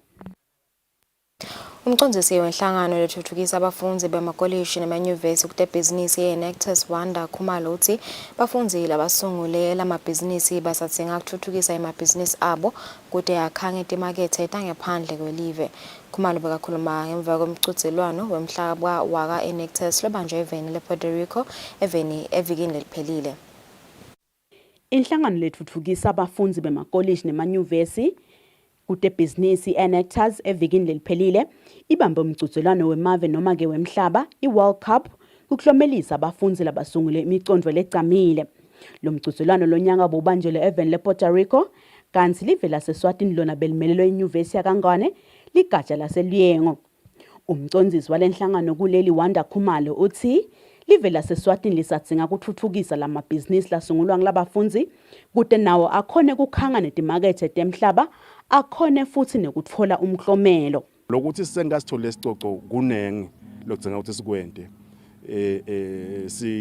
singiteam noma ke silive la ngakithi ka Nectus lokukhulu kakhulu kepha nako ukuthi lamabhizinisi ethu kufuna ukuthi ente impact noma ke ente luthindo lolukhulu kwenta luthindo lolukhulu kwebhizinisi bese kushana nangokuthi ke iba inkulu kangakanani lo mkhicito losinawo ungakanani. Leli veke la kangwane ngiyathokoza lokuthi linekwe ukuthi le economy has to be export driven. Ngiloko la kwentekako kulamave lawa la ukhanza ukuthi awina athola lesicoco bona lama business abo akasathengisi nje kuphela la event labo kepha na aphinda athengisele labo makhelwane emave labo makhelwane. Losho ukuthi nanathi la silive signalama teams la khona ka Nectus kufuna kusinasikhicida lo business ethu lo mkhicito wethu ungagcini nje la kangwane kuphela uzofike nakulamanye amave. Khumalo uvetile nekuthi ngekubona bomcoka bemabhizinisi lapha eveni kakhulu kade kubo bafunzi lenhlangano eminyakeni lophelile icala lihlelo lokufukamela lamabhizinisi alabafunzi kude akhonse. Etindzabeni Eswatini TV kubika Samkeliswe Khoza nginasikhumbuzo Dlamini kaManzini. Sikhulu semphakathi waselwandle enkamane emkhatshwa sithi umthandazo nekwethembela kuNkulunkulu kusikhali lesikhulu sokumelana netimo letihamba tivela empilweni. Sikhulu nkamane besikhuluma ngesikhathi lomphakathi ubambe inkonzo yekwephetha umnyaka ngelisonto. Umphakathi waselwandle uyaye ubambe inkonzo yemthandazo njalo ngeminyaka kubonga uNkulunkulu ngekulondvolota sive sakulendzawo ebudzeni beminyaka. Ngelisomvo ke sive bafundisi nebazalwane bendzawo yaselwandle babambe inkonzo yemthandazo yalonyaka Lokuphinze kwaba inkonzo ekubonga uNkulunkulu ngeminyaka lengama-20 sikhulu salomphakathi inkamane emkhatshwa sahlala kulesihlalo sekuba ngumholi walomphakathi waselwandle. Sikhulu inkamane sifundzele sive livi lelikuhlabelelo 19 livesi lelishumi nakubili kwendlalela inkulumo yazo. Salwane siyatsinga ekuphileni sibantu kubeketelelana etimpheni. Nabe kwendekile ngajikjela into yakushaya. Tibute kuqase umuntu velaphe ngangishaya inibamba noma kumphosakele kungishaya kwakhe. Hamba uye kuye. Wena kunene. Ngabe kambe lokungishaya bekathi kuyinhloso yini noma bekunjani. Hayi nabe kusports nabe mhlawumbe ngasisports utawukhombisa abwazi idlwangidlwanga ukuthi ngathi phela lento ngikhuluma vele bekunesizathu noma ke mhlawumbe bekukhona bekade kukhona. Sengithi bazalwane letinye into tendeka kulomunye into besiposiso. Amen. Siyatsinga kubeketelana bazalwane kuletinto njalo kude umuntu lotatiko diposit takhe. Kule nkonzo bafundisi babekela umholi weMmango Tandla bamhlomisa ngemavi latfolakala encwadzini yaMateyu 24 livesi lesithafu kanti bafundisi labashumayele bebakhulumisa tihloko letahlukene letifake ekhatsi kukhuluma siprofetho etimeni letichamukako empilweni naleto letimatima. Etindzabeni Eswatini TV kubika samkeliswe Khoza nginasikhumbuzo Dlamini elwandle. EmaSwati isive lesithwala nako sethwalisane etimeni letimatima nelisiwe Mgomedulu make watibusiswa Mgomedulu kubonga kacezi eziveni samaSwati ngekusukumela itulu yamsita amethwalise umfana wakhe lowavela kulomsakato wacela lusito ngumfana wakhe lovuvuka inhloko. Sive samaSwati sasukumela itulu kumsita lomfana. Emavikini lambala lengcele lomsakato wadlala indzaba yatibusiso Mgomedulu endzaweni yakaqoma indaba loneminyaka lesikhombisa lowavela anenkinga yekukhukhumuka inhloko lebatali bakhe labahlaba inyanza leyo siveni bacela lusito ukuthi engase emaswati angabasita ikakhona njengoba umntwana bekadzinga nekudla kulokunye nemambala akhe kusukela yadlala lendzaba emaswati adlala indzima lenkulu ekutheni lo mntwana amlethele lusito lolahlukahlukene kufaka ikhatsi kumlethela kona-ke kudla nelusito lwetempilo. Kumanje solo-ke emaswati ayachubeka kutshengisa ubuntu kuyena-ke lo mntwana njengoba sikhuluma nje emasamaliya lalungile solo ayachubeka nekumsita yena-ke tibusiso kumlethela kudla nakukongekelanga kudzinga. Sikhona-ke lapha ekhaya lekathi make watibusiso uyabonga kakhulu ngalakwentela amaswati kusukela lendzaba yadlala. Kwathi nasevikile liphelile ngomgcibelo kwaqhamuka labanye baqhamuka khona embabane nabo bangiphathela kudla komntwana. Hawu sakhuwa khona umntwana akuphila njengoba ngilaphila-ke njengalokhu-ke lamuhla-ke uNkulunkulu kangilethele bekasimelane. Ngiyambonga-ke uNkulunkulu ngoba ungikhokhile lapho wangenza umuntu wathuma abantwana bakhe. Uyasidinga isitifiketi ngoba ilo sport sengisitholile bamlethele ngomgcibelo. Make watibusiso-ke uyacela ukuthi lesekuseleke manje lusito nje letempilo kufaka ekhatsi incola yemasondo i-wheelchair nalokunye-ke langakudzinga ufisileke kuchubeka bamsite bangashayela kawonelo umsakato eluhlangothini lwetindzaba enombolweni lethi 2411 9600 etindzabeni ngemgiyani Msibingi naSimuva Shongwe kaqoma indaba. Gogo Esther Gumbi wakaqoma indaba eshiselweni uthi kunesifo lekangasathi lesesimhlalisa phansi senda emadvolo akhonga wahlala ndzawonye. Gogo uthi etibhedlela solo akasitakali. Gogo Esther Gumbi lonyaka longama-88 wakaqoma indaba eshiselweni ungumumvu lomdzala leseyahlala phasi ngenkinga yemadolo lekangati-ke ukuthi sifo lesimbamba nje simsukela ngani ingane usigogo bekakhona-ke kutentela noma ngabe yini bekafisa kutentela yona kodwa-ke kusukela lamadolo amphatha akasakhoni. Usike esibhedlela uyile kodwa-ke lusito akalutholi. Usike loku sekuyamtsikabeta empilweni njengoba akasakhoni kutentela lokuningi sewahlala phansi. Lamadolo wavumi nje ukuthi ngiwagoqode kodwa nje abefufukile nyala sehlayehlile kodwa awavumi nje lokuthi athi nje anakekeleke lokuthi asime phansi. Mina ngiyafisa kona lokuthi ngikhone lokusukuma ngoba ngiva buhlungu uma noma ngabe kubonakalani lapha ngaphandle noma ngabe ngifunani akusukumeki. Uthi uyacela ukuthi afane emaswati amsite nakhona noma ngabe ngulesinye-ke sibhedlela lapho angasitakala khona bafane bende njalo. Etindzabeni ngemgiyani Msibingi naSimuva Shongwe kaqoma indaba.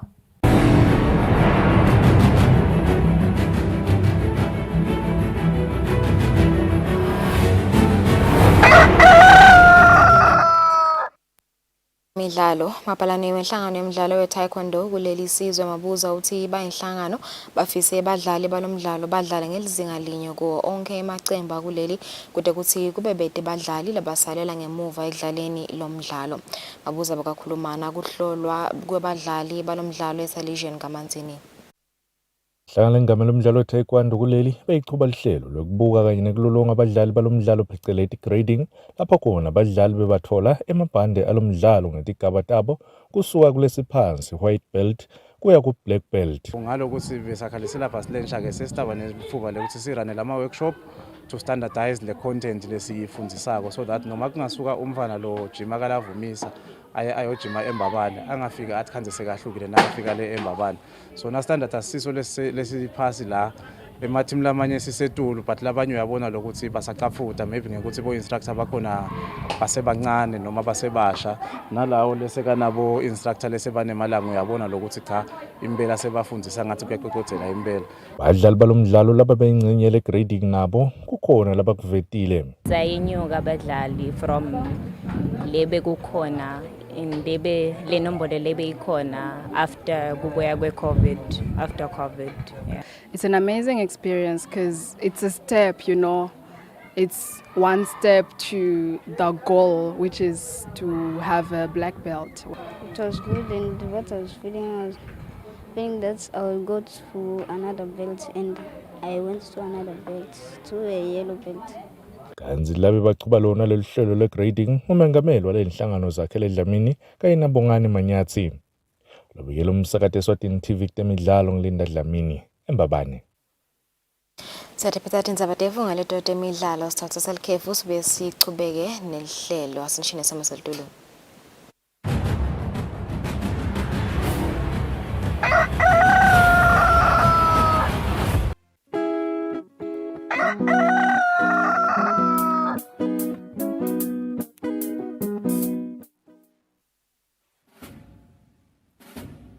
Lesi sikhathi lapho khona emaphoyisa agubha kuba khona kwawo eveni.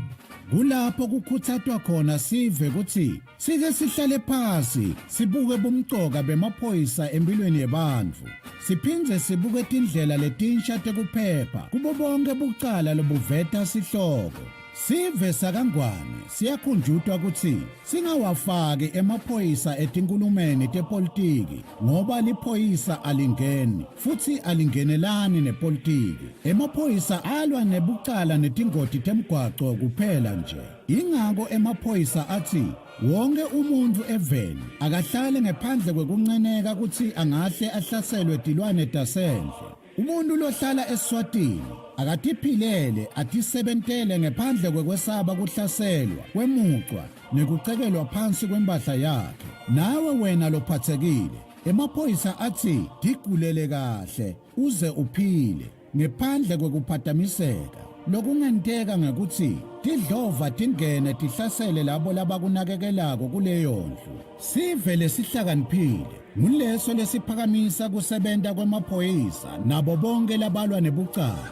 Ngale kwaloko timbungushe tiyawuwangenela emazinyane kungenamuntu ekhaya. Lo mlayeto niulethelwa ngemaphoyisa embube abambisene nomsakato wetithombe.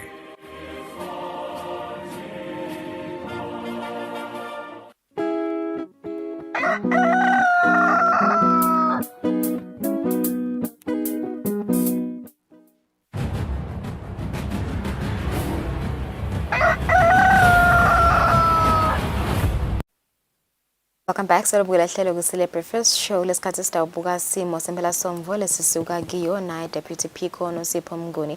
Asivusele Mnguni sibonga kakhulu ukuthi banathi lo mhla ehlelweni ingabe vele mhlambe impela somvo lesibuya kiyo beyime kanjani in terms of digameko konje letendekile. Siyabongana kubo babukeli beEswatini TV.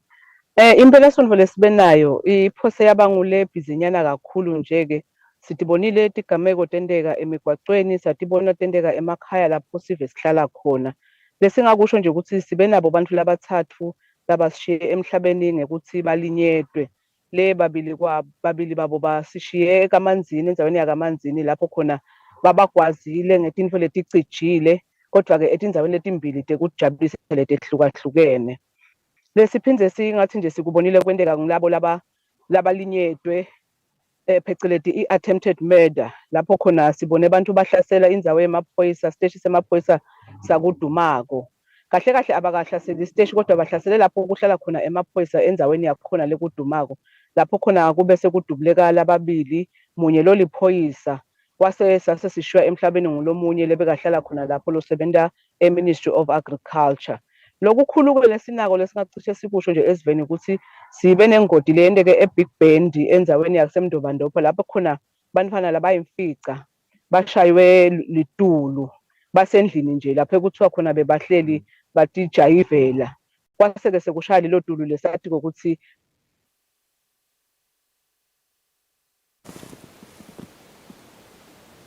lilanga langemhlabeni ukuthi bathatha bamikiswa esibhedlela babatreat abaphindze baphuma lalabanye-ke basesekukhona esibhedlela.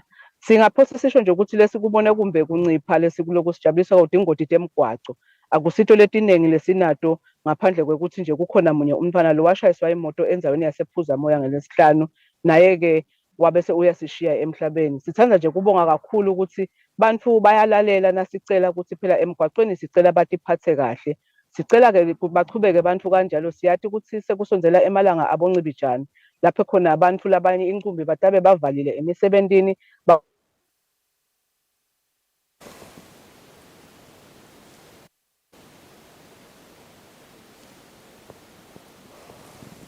bafuna ukutijabulisa. Siyacela kakhulu nje sibachubeke batiphathe lapho nje batabe bakhona khona.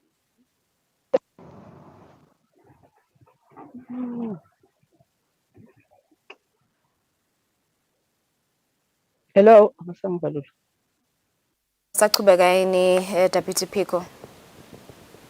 Bengisasho kona ncesi sicolise kubabukela ukuthi lokhu sisonzele emalangeni abo Christmas naboncibijane sitawuchubeka simaphoyisa sicele kakhulu esiveni ukuthi abatiphathe kahle. Siyathi ukuthi incumbi yabo batabe kumbe bavalile nasemisebentini kutabe kumbe kunanetivakashi letiphuma ngaphandle kwaleli. Ngakho sitawucela ukuthi bantu batiphathe kahle emigwacweni, batiphathe kahle kumbe nakuleto tindzawo tekujabula lapho batabe bakhona khona. Singemaphoyisa-ke siyethembisa ukuthi sidabe sikhona lapho batasidzinga khona ngesikhathi labatabe basidzinga ngaso. Siyethembisa nje ukuthi nabashaye inombolo yenhlaba mkhosi lethi 999 noma bo9 labane sitawufika sitawubasita ngato tonke tidzingeko labatabe banato. Wakholo Mnguni kusiniketa loyo mbiko wayo impela somvo mbukela sibahlole emakethe sitabe sokuchubeka nehlelo.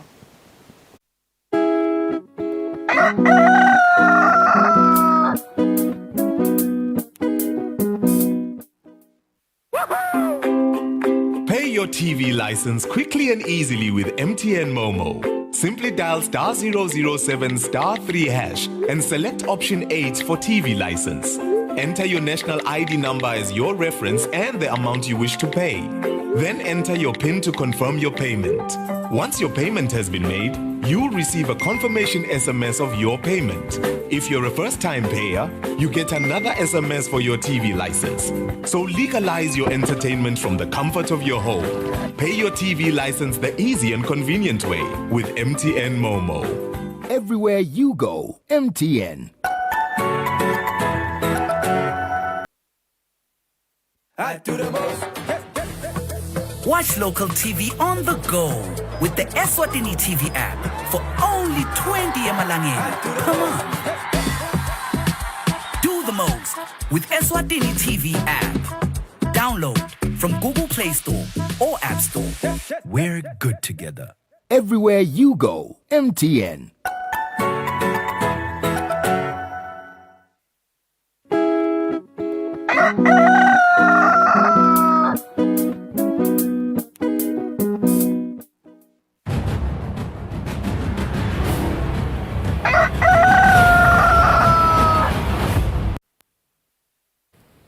Welcome back to your favorite breakfast show, Kusile Breakfast Show. Just like we said when the show started, we are going to be joined by someone special, but just to link you, our male mentoring organization, Gwaka Involts, on Friday had a celebration of its 10-year anniversary and the launch of their new strategic plan for the next 5 years. Now, for more on this milestone, as well as to unpack Gwaka Involts' new roadmap plan, I am joined by Gwaka Involts' coordination and evaluation coordinator, Sibusisiwe Gometse. Good morning. How are you, Sibusisiwe? Thank you for joining us. Thank you so much. Thank you for having me. Yeah. Sibusisiwe, Eswatini committed itself to the United Nations Sustainable Development Goals, SDGs, Agenda 2030. Goal 5 of these SDGs aims to achieve gender equality and end all gender-based violence by 2030. Gwaka Involts has made a lot of strides with regards to acting as a catalyst to achieving this milestone. Engabe vele now ungasitshela nje ukuthi ni celebrate 10 years of existence. How happy are you with some of the milestones that you have achieved? Yeah, thank you so much. I could say that it's been quite a journey, a beautiful, sad, celebratory, victorious journey for Gwaka Involts. As already mentioned, it's been quite a while. 10 years is such a long while, and I could say, looking at the numbers, Lesinato showing at the improvements that are going on in the country, we're not really ecstatic about the results, like really, yay, happy, but it's looking good. I know that in mentality, yebamvu bagangwane, or rather male or men in Eswatini, is slowly but surely changing towards positivity in terms of gender-based violence, and not only looking at bamvu labangema males, but also females, because we understand that this could be perpetrated by both genders. As Gwaka Involts, we're really happy to be partaking in just a small piece of the improvement that we are looking towards receiving as a country and internationally as well. And njengoba you've already mentioned, Gogo, we were launching a strat plan. A lot of the objectivities that are in that plan are working towards being able to have a gender equal community, being able to have a gender equal Eswatini, and we could also acknowledge the fact that indeed, even developed countries, nabo basalwa nayo GBV, basalwa nayo gender inequality. We can't then say, as Eswatini, we have won or anything like that. But yes, improvement is there, and we are looking forward to even better results. That touches me. A lot has been done, but very little improvement.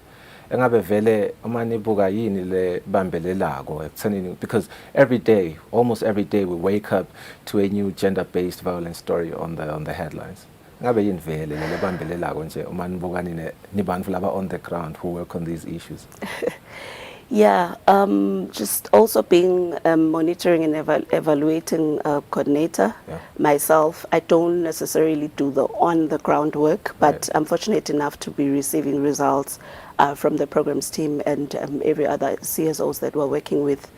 Lokukhulu lengakusho ukuthi I really don't know sisusa senza by HPV, but I do know, looking at the numbers that we're receiving, looking at the counseling sessions that we provide, SKI and any other CSO that we're collaborating with, even the government, and the support that we're receiving from other donors and any other people that are also partaking in the same fight.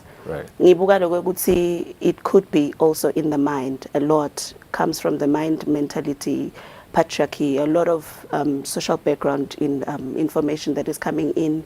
When you do this sort of interactions with people, you realize even the way lo mvula kacabanga ngayo ngiyo lengamenda ukuthi agcine kusasa angilokulaga dobe seyakumanifesta in the future. But as we interact with people, as we interact with young men and adult men, we realize that the transformation is coming in slowly but surely. Yeah. We have covered you guys on numerous consultative forums with the government, lobbying government on such issues. How critical is partnering with government, or just having government being actively involved in such issues? Yeah, the idea is that the nation is led, yes, right. And I know that government plays a very vital role, and we've been very fortunate to get so much support from the government. Recently we had Lisa Ngoletempilo hosting a part of our Senate as part of a project Legacy and to acquire Voice of Men in towards a publication that we're looking to release shortly in collaboration with UNAIDS. Government has been playing a very vital role. I'd really like to say thank you, and also to just say thank you to all the other civil society that we've been working with as Kwaka Invotsa. I know that there is no winning in this game if you're playing it solo. It's undoable. It's just undoable. There's a lot of anglers that we are looking towards, and we definitely cannot win it alone as Kwaka Invotsa. I was fortunate enough to eavesdrop when you celebrated your 10-year anniversary. Engabe mankhuluma indaba evidence-based programs in your new strategic plan. I believe that is what you guys said. Yeah. You want to have evidence-based programs. What is it really that you mean by evidence-based programs? Yeah, luckily for you, you have the M&E Queen in the house this morning. Yes, the idea is that when the numbers trickle in from our projects that are currently running, we're able to analyze the data and just be able to formulate other projects, meaning giving birth to other projects based on the tinombolo lesithi tfolago. For instance, if we receive tinombolo letikhomba ukuthi bafana bethu labancane or just our young and adolescent boys are not so keen to listening or so keen to taking or adhering to issues, HPV or HIV and AIDS, or taking art if they happen to be HIV positive, then we know based on those numbers, we as KI would be able to know what are the changes that need to be done on our programs in order to be able to just come in the middle or meet the beneficiaries in the middle based on that evidence. Right. And we're currently underway. We've been doing a couple of presentations nationally and internationally, and I'm happy to be a part of just that phase for Waka Invotsa. Yes, I've only been with the team for a year and a half, if I'm counting correctly. Yes, but yeah, the strides that we've achieved in terms of our research is really amazing. Please do be on the lookout for that. Amazing, amazing. Yeah. You've also been seen actively trying to lobby in legal reforms as well. We know that Eswatini has the SOTV Act, which is very critical in the fight that you guys are fighting.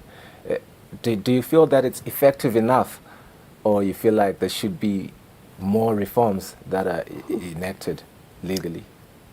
I wouldn't really perfectly respond to that, and I'd graciously allow our comms team to respond to that. But I do know that we've been able to work hand in hand and successfully with the government in enacting some of these issues that we're talking about from since before 2018 to date. Yes.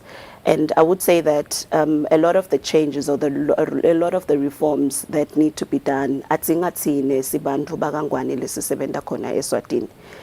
to be able to just help government or any other tishayamthetho to be able to adjust certain elements of our laws to be able to also cover both the perpetrator and the victim as well. Yep. Yes, because you are guilty and you're not guilty until proven guilty, right?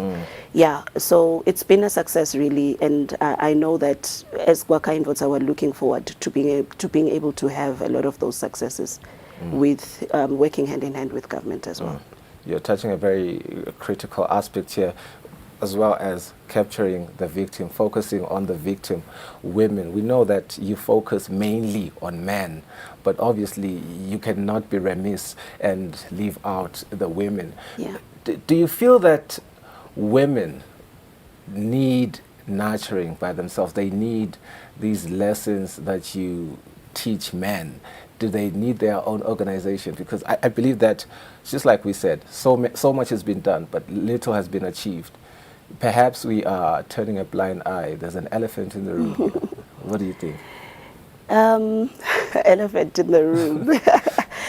Yeah, I really think the organizations that are vying or really working with women are doing such an amazing job in Eswatini. Lengubonile mine, being a part of the family of Kwakha Invoza, I realized that a lot of the times there's a misconception that utosita lona lokangako. But the honest truth is that with GBV or any gender equality or inequality issues, liqiniso lithi nababe kungendeka naye kube nguye lo bese kathi ngalolu sito or anything like that. But as Kwakha Invoza, we focus solely on babe from a young age, so that babe abeng babe loqot for mage nasisi. So it's not just something that is happening in an island, you know. Ripple effect. Yes. So the idea is that when the man is firm and idealistic or positively idealistic in terms of GBV and gender inequality, utobe so wenda the environment iba healthy for mage or for umvana lo msikati lomncane. So ultimately, when the positivity is coming from who we think is the perpetrator, then definitely the victim will also benefit. Right. And I think Kwakha Invoza has been doing an amazing job working in collaboration with other NGOs like Swaga, to name just a few. We understand, we can't do this battle alone. It's a huge pie anyway. So they are currently doing an amazing job, and I just say thumbs up and big ups to those that are concentrating on female as beneficiaries. And in any of those developments or ideas that are coming in for their strategic planning, is that the man is positive for the female. Yeah. You have also been seen doing a lot of skills training with men emaphandleni nasemadolobheni. Yes. Engabe ni involved nifuna kuchubeka nayo yini leyo siyibonile ngathi netitselo letinhle. Yes, most definitely. Part of the many things that are the core of Kwakha Invoza is skills development for young men and men. Sicabanga ukuthi umfana or umfana lo mduna lomncane as akhula aba positive in terms of income generation skills, in terms of self-development even. A lot of letinkinga lesinato Eswatini or even internationally can be resolved when we just have a proper mindset from our beneficiaries. Yeah. Do you then reckon socio-economic ills are the result of patriarchy and the way that men continue to treat women? Personally, yes, I think so. And a lot of the times, even those that are also working on almost similar issues would agree with me when I say evidence, the data-based results or decisions that need to be made from the data. A lot of the times, patriarchy perpetrator ngalesikhathi kunalama inequalities, or so the people that are involved in perpetrating those habits. Isikhathi lesiningi ukhanza ukuthi imali and social issues vele that are a driver of those ill treatments that then give birth to GBV. So yeah, I really think Gogogutsi as Kwakha Invoza, the things that we're trying to attain as we develop individuals and groups of men, if we're improving them socially and economically, or helping them improve themselves actually, because you can't improve a human being. Only God's grace can allow us to do that. But yes, the idea is that on those two pillars lo then most definitely gune possibility he or she or everyone else around lo move lo to benefit positively from those improvements. Yeah. Now covering 4,000 boys 3,600 women per year as Gwaka Invoter. I believe that is the statistics. That's the statistic that you guys have. Engabe uma nisaqhubeka ngoba siyeva ukuthi you are asking for other partners ukuthi banisekele ukuthi let number ngathi dingenyuka. Mina ngibona ngathi tisetulu already 4,000 boys, 3,600 women a year. Athina amagama lofuna nje kuwacondzisa kubantu labanganisekela nisaqhubeka. Donors and funders, yes. Yes. It's true. Those numbers are not as big as you may imagine them to be. Nangabe 4,000 is just a pinch of inombodo yebamla bakhona lana Eswatini. I know that as Gwaka Invoter, we can never be able to reach literally everyone, but I also know from the deepest part of my heart that the more people that we are able to reach, the better the country can become, the better the communities, Emaphandleni, like you mentioned, can become. So to our donors and our partners that are always supporting us, thank you, thank you, thank you. Definitely your dollars are not going away somewhere in a river being washed off, but Eswatini is benefiting positively from all the improvements, from all the funding that is coming in. And we would also like to say, yes, please do bring more. Eswatini is such a big country, though it's just a dot in the map, but yes, we have a number of people that would like to reach as Gwaka Invoter.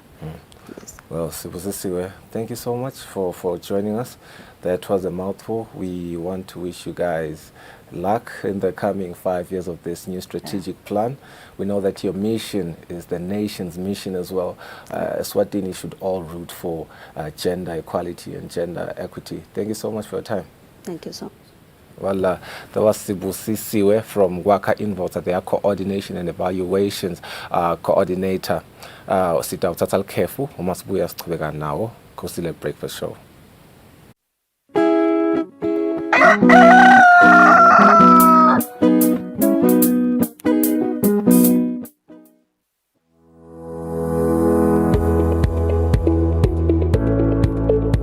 Why should we pay our TV license? The content on our local television is actually more up to date. The industry is enhanced. It is a criminal offense not to pay your TV license and attracts a fine of 500 emalangeni or 6 months imprisonment. And the industry is definitely blooming, ladies and gentlemen. So that's what we have for you. But we'll be right back just after the break and we'll give you more of Miss V. Pay my TV license. That's why I can enjoy the benefits of an enhanced industry and keep track with recent transformation. Mommy, who pays for a TV license and what are they paying for? The owners of TV set and a gadget with a tuner like DVD set have to pay. Pay your TV license at NetBank with the details provided on screen. Or use your cell phone via the mobile money pay. You could also visit your nearest post office and pay there. Pay your TV license via Eswatini Mobile Imali. Any TV device retailer can purchase a license to trade. Pay your TV license and enhance the industry. Watch local TV on the go with the Eswatini TV app for only 20 emalangeni. Come on. Do the most with Eswatini TV app. Download from Google Play Store or App Store. We're good together. Everywhere you go, MTN.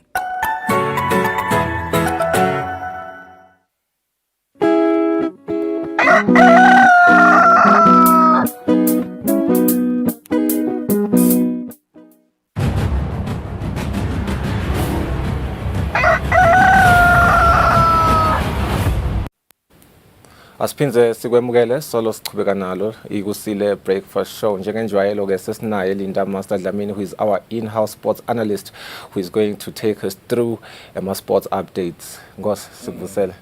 Ngiyabonga Sfiso, it's been a while. Hey, 3 weeks ngekho la kuleli hlelo leli, but kumnanzi ukubuya especially nangathi ukuthi lengilokulethela ema-loyal viewers but akujabulela. Yeah. Master, quite an eventful sports weekend. A lot happened. Engabe nje nasingaqala kudala khaya nje lo masiphathele yona iMomo Cup usivile ukuthi beyiqhubeka.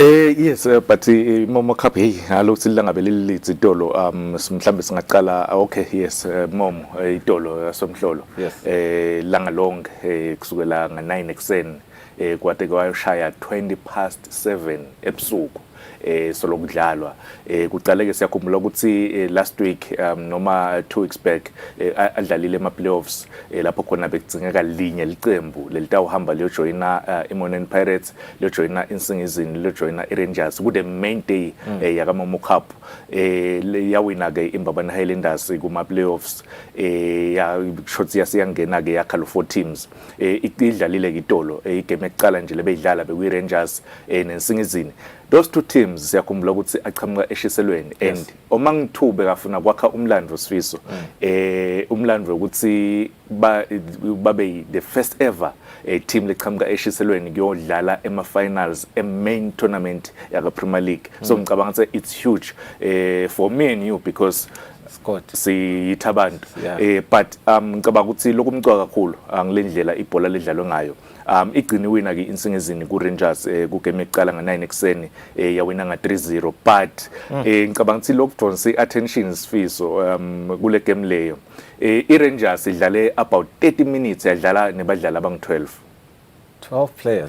players Rafaela wanganaki assistant referee wanganaki photo official wanganaki match commissioner wanganaki Angusabe lulwimi master engabe mani kulandzela lokho le team yentenge masibomini yes kubene bekumele ukuthi kuphume nakungena umdlalo kuphume lomunye wangangena but ke ngicabanga ukuthi idinvo leto lekungakameli ukuthi itendeke because thina nje we have it on record is later on just abesikhombisa because lokwendekile lapha ngicabanga ukuthi it's a disgrace for our football kuze kwakhala ama fans Rafaela uvanga ukuthi ama fans ayakhala eNsingizini ukuthi hayi baningi labamvu lezilala nabo baningi engabe penalty yaloko ethini ke no pun intended penalty but it's in penalty yaloko kube idliwe iNsingizini. I want to believe ukuthi beyitawufaka iprotest because vele akuvumi ukuthi lenye iteam idlale nebadlali abanengi ekhasi groundini ne-DC kumele ukuthi ithathe indzawo yayo kule tournament le because every tournament iba nema rules akhona lasekelwa imithetho ya Football Association kanye na Premier League. So namhlanje after le report because I report iyaye ifike ehofisini la CEO namuhla then batayithatha from lapho iqhubeke yes but ku game yesibili njengoba ngisho ukuthi game eqala ngisingizini Hotspurs inqobile kuyo iRangers 3-0 bese kulandzela iMonen Pirates neMbabane Highlanders. Siyakhumbula ukuthi 2 weeks back iMonen Pirates amavuzi yayishaya iMbabane Highlanders 1-0 itolo ke ikora kuqala iMonen Pirates na ikora kuqala ngevela abanye bathi ayikwasiphinza kweMonen balanze beMbabane Highlanders but ibe seseyabuya iMbabane Highlanders nakhona equalizer yeMbabane Highlanders labanengi ba confusele because Rafaela uawade indirect free kick ekhase boxing labanengi ngiyathi siba confused ukuthi ngathi sagcina lokubona kusekhona nebhona yes kukhona indirect free kick eboxing ikhona if a certain player when they foul kwababede icontact. It's confusing ne good they contact ke phi foul. Let me make an example. If ngenda I head and kick lingafikile inyawo lami lamehlweni akho still head and kick that's an indirect free kick kumele ukuthi leyo bhola leyo ekhase boxini kungabe ipenalty kube indirect idlalwe ngithuwe bantu yes idlalile ke Mbabane Highlanders yakhona ukuthi icorrect leyo indirect free kick Mfanzile Fash Nzimanzi is back win Mbabane the vet if I may say he's been training alone ekhaya kube Ndondozi but ngicabanga ukuthi lokumcwa kakhulu ukuthi ulitholile igoal ku return yakhe kuMbabane Highlanders 1-1 score kwasesekiwa kuma penalties because lemithetho iyasho ukuthi kulama playoffs even nakulama semifinals if i-team icetha ngedraw ku 90 minutes kumele ukuthi kuye kuma penalties yashaka ama penalties yakhala pass unfortunately imbabane Highlanders Fash lokorile ku 90 minutes wayigeja ipenalty yawina iMonen Pirates 4-3 iMonen Pirates lebese kuyenda ukuthi yodlala ema finals then finals came exactly 5 o'clock aqalile ama-finals. I don't know why but ngathi lokuthi why but decide kwabeka late but lokuthi iphute le game because bekumele ukuthi icale nga half 4 kuphute kufika lijezi la team X ekhase groundini. You see lama events lengisolo ngwabala players manenge khase groundini jezi liyaphuta kufika tonke letinvo lethu but ngicaba ukuthi idlalile ngibone ibhola lenhle kakhulu. I'm happy with iMonen Pirates even though baluzile igame yetolo ikore kuqala nayo ku final kunsingizini but ya equalizer second half insingizini through thubelihle mavuso what a player lo ugcine awina iplay of the tournament what a player but ngijabulile ngendlela iMonen Pirates ledlala ngayo yes nensingizini ngicabanga ukuthi Gerald Phiri wase Malawi uyambona ukuthi ufuna kwenda innings singizini they just need that clinical finisher. If bangathola umdlali lo tabatholela at least 15-16 goals per season ngicabanga ukuthi insingizini ingacompete kule season but I'm happy ngeMonen Pirates indlela ledlala ngayo. Well, Master, it sounds like it was a momentous day. Senze nje ngiva buhlungu ukuthi nambe ngekho engabe vele insingizini uma iwina iMomo Cup iwina malini iwina inkomishi.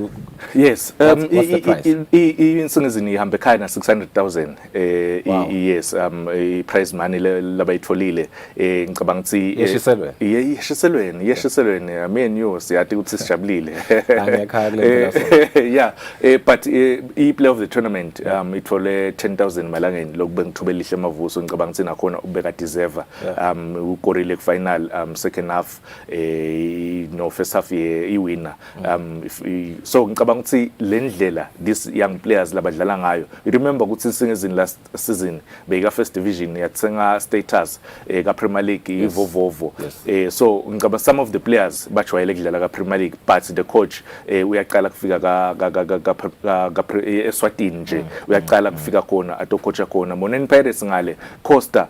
I'm happy lendlela labakhona kusebenta ngayo na Thembela Dlamini because Thembela Dlamini was the head coach last season. This season basebalisa yena Costa Ngwenya but the way the team plays I'm very happy.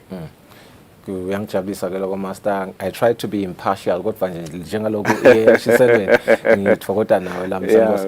Engabe Master sisiyeva ukuthi sport se taekwondo keeps growing every day kunetindzaba taekwondo engabe usiphatheleni ngala taekwondo quickly Sifiso beyine grading eSalesian on Saturday ku grader ke kubuka ukuthi labo labede emabhande bo white belt because ibhande leqala ku taekwondo white belt now ba grade abatalithola then from white belt kuya etulu kuyogcina ku black belt bonke labamvu labo ngetigaba tabo now ba grade abayalithola lelibhande kwendekile ke lokho about 80 wabadlali be taekwondo laba attendile khona Salesian ngicabanga sithi a good thing the proper development but ngichaze kakhulu Sifiso in 10 seconds ukuthi secretary wayo ushilo ukuthi bafuna ukuthi le standard sibe sinye across the country sekudlala itaekwondo kwade ukuthi eMaswati adlala kanje. Sibambe lapho ke Nkosi sithatha likhefu nje masinyane sawuchubeka nato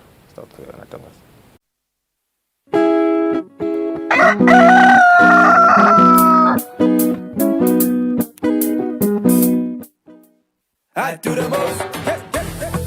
Watch local TV on the go with the Eswatini TV app for only 20 emalangeni per month. Do the most with Eswatini TV app. Download from Google Play Store or App Store. We're good together. Everywhere you go, MTN.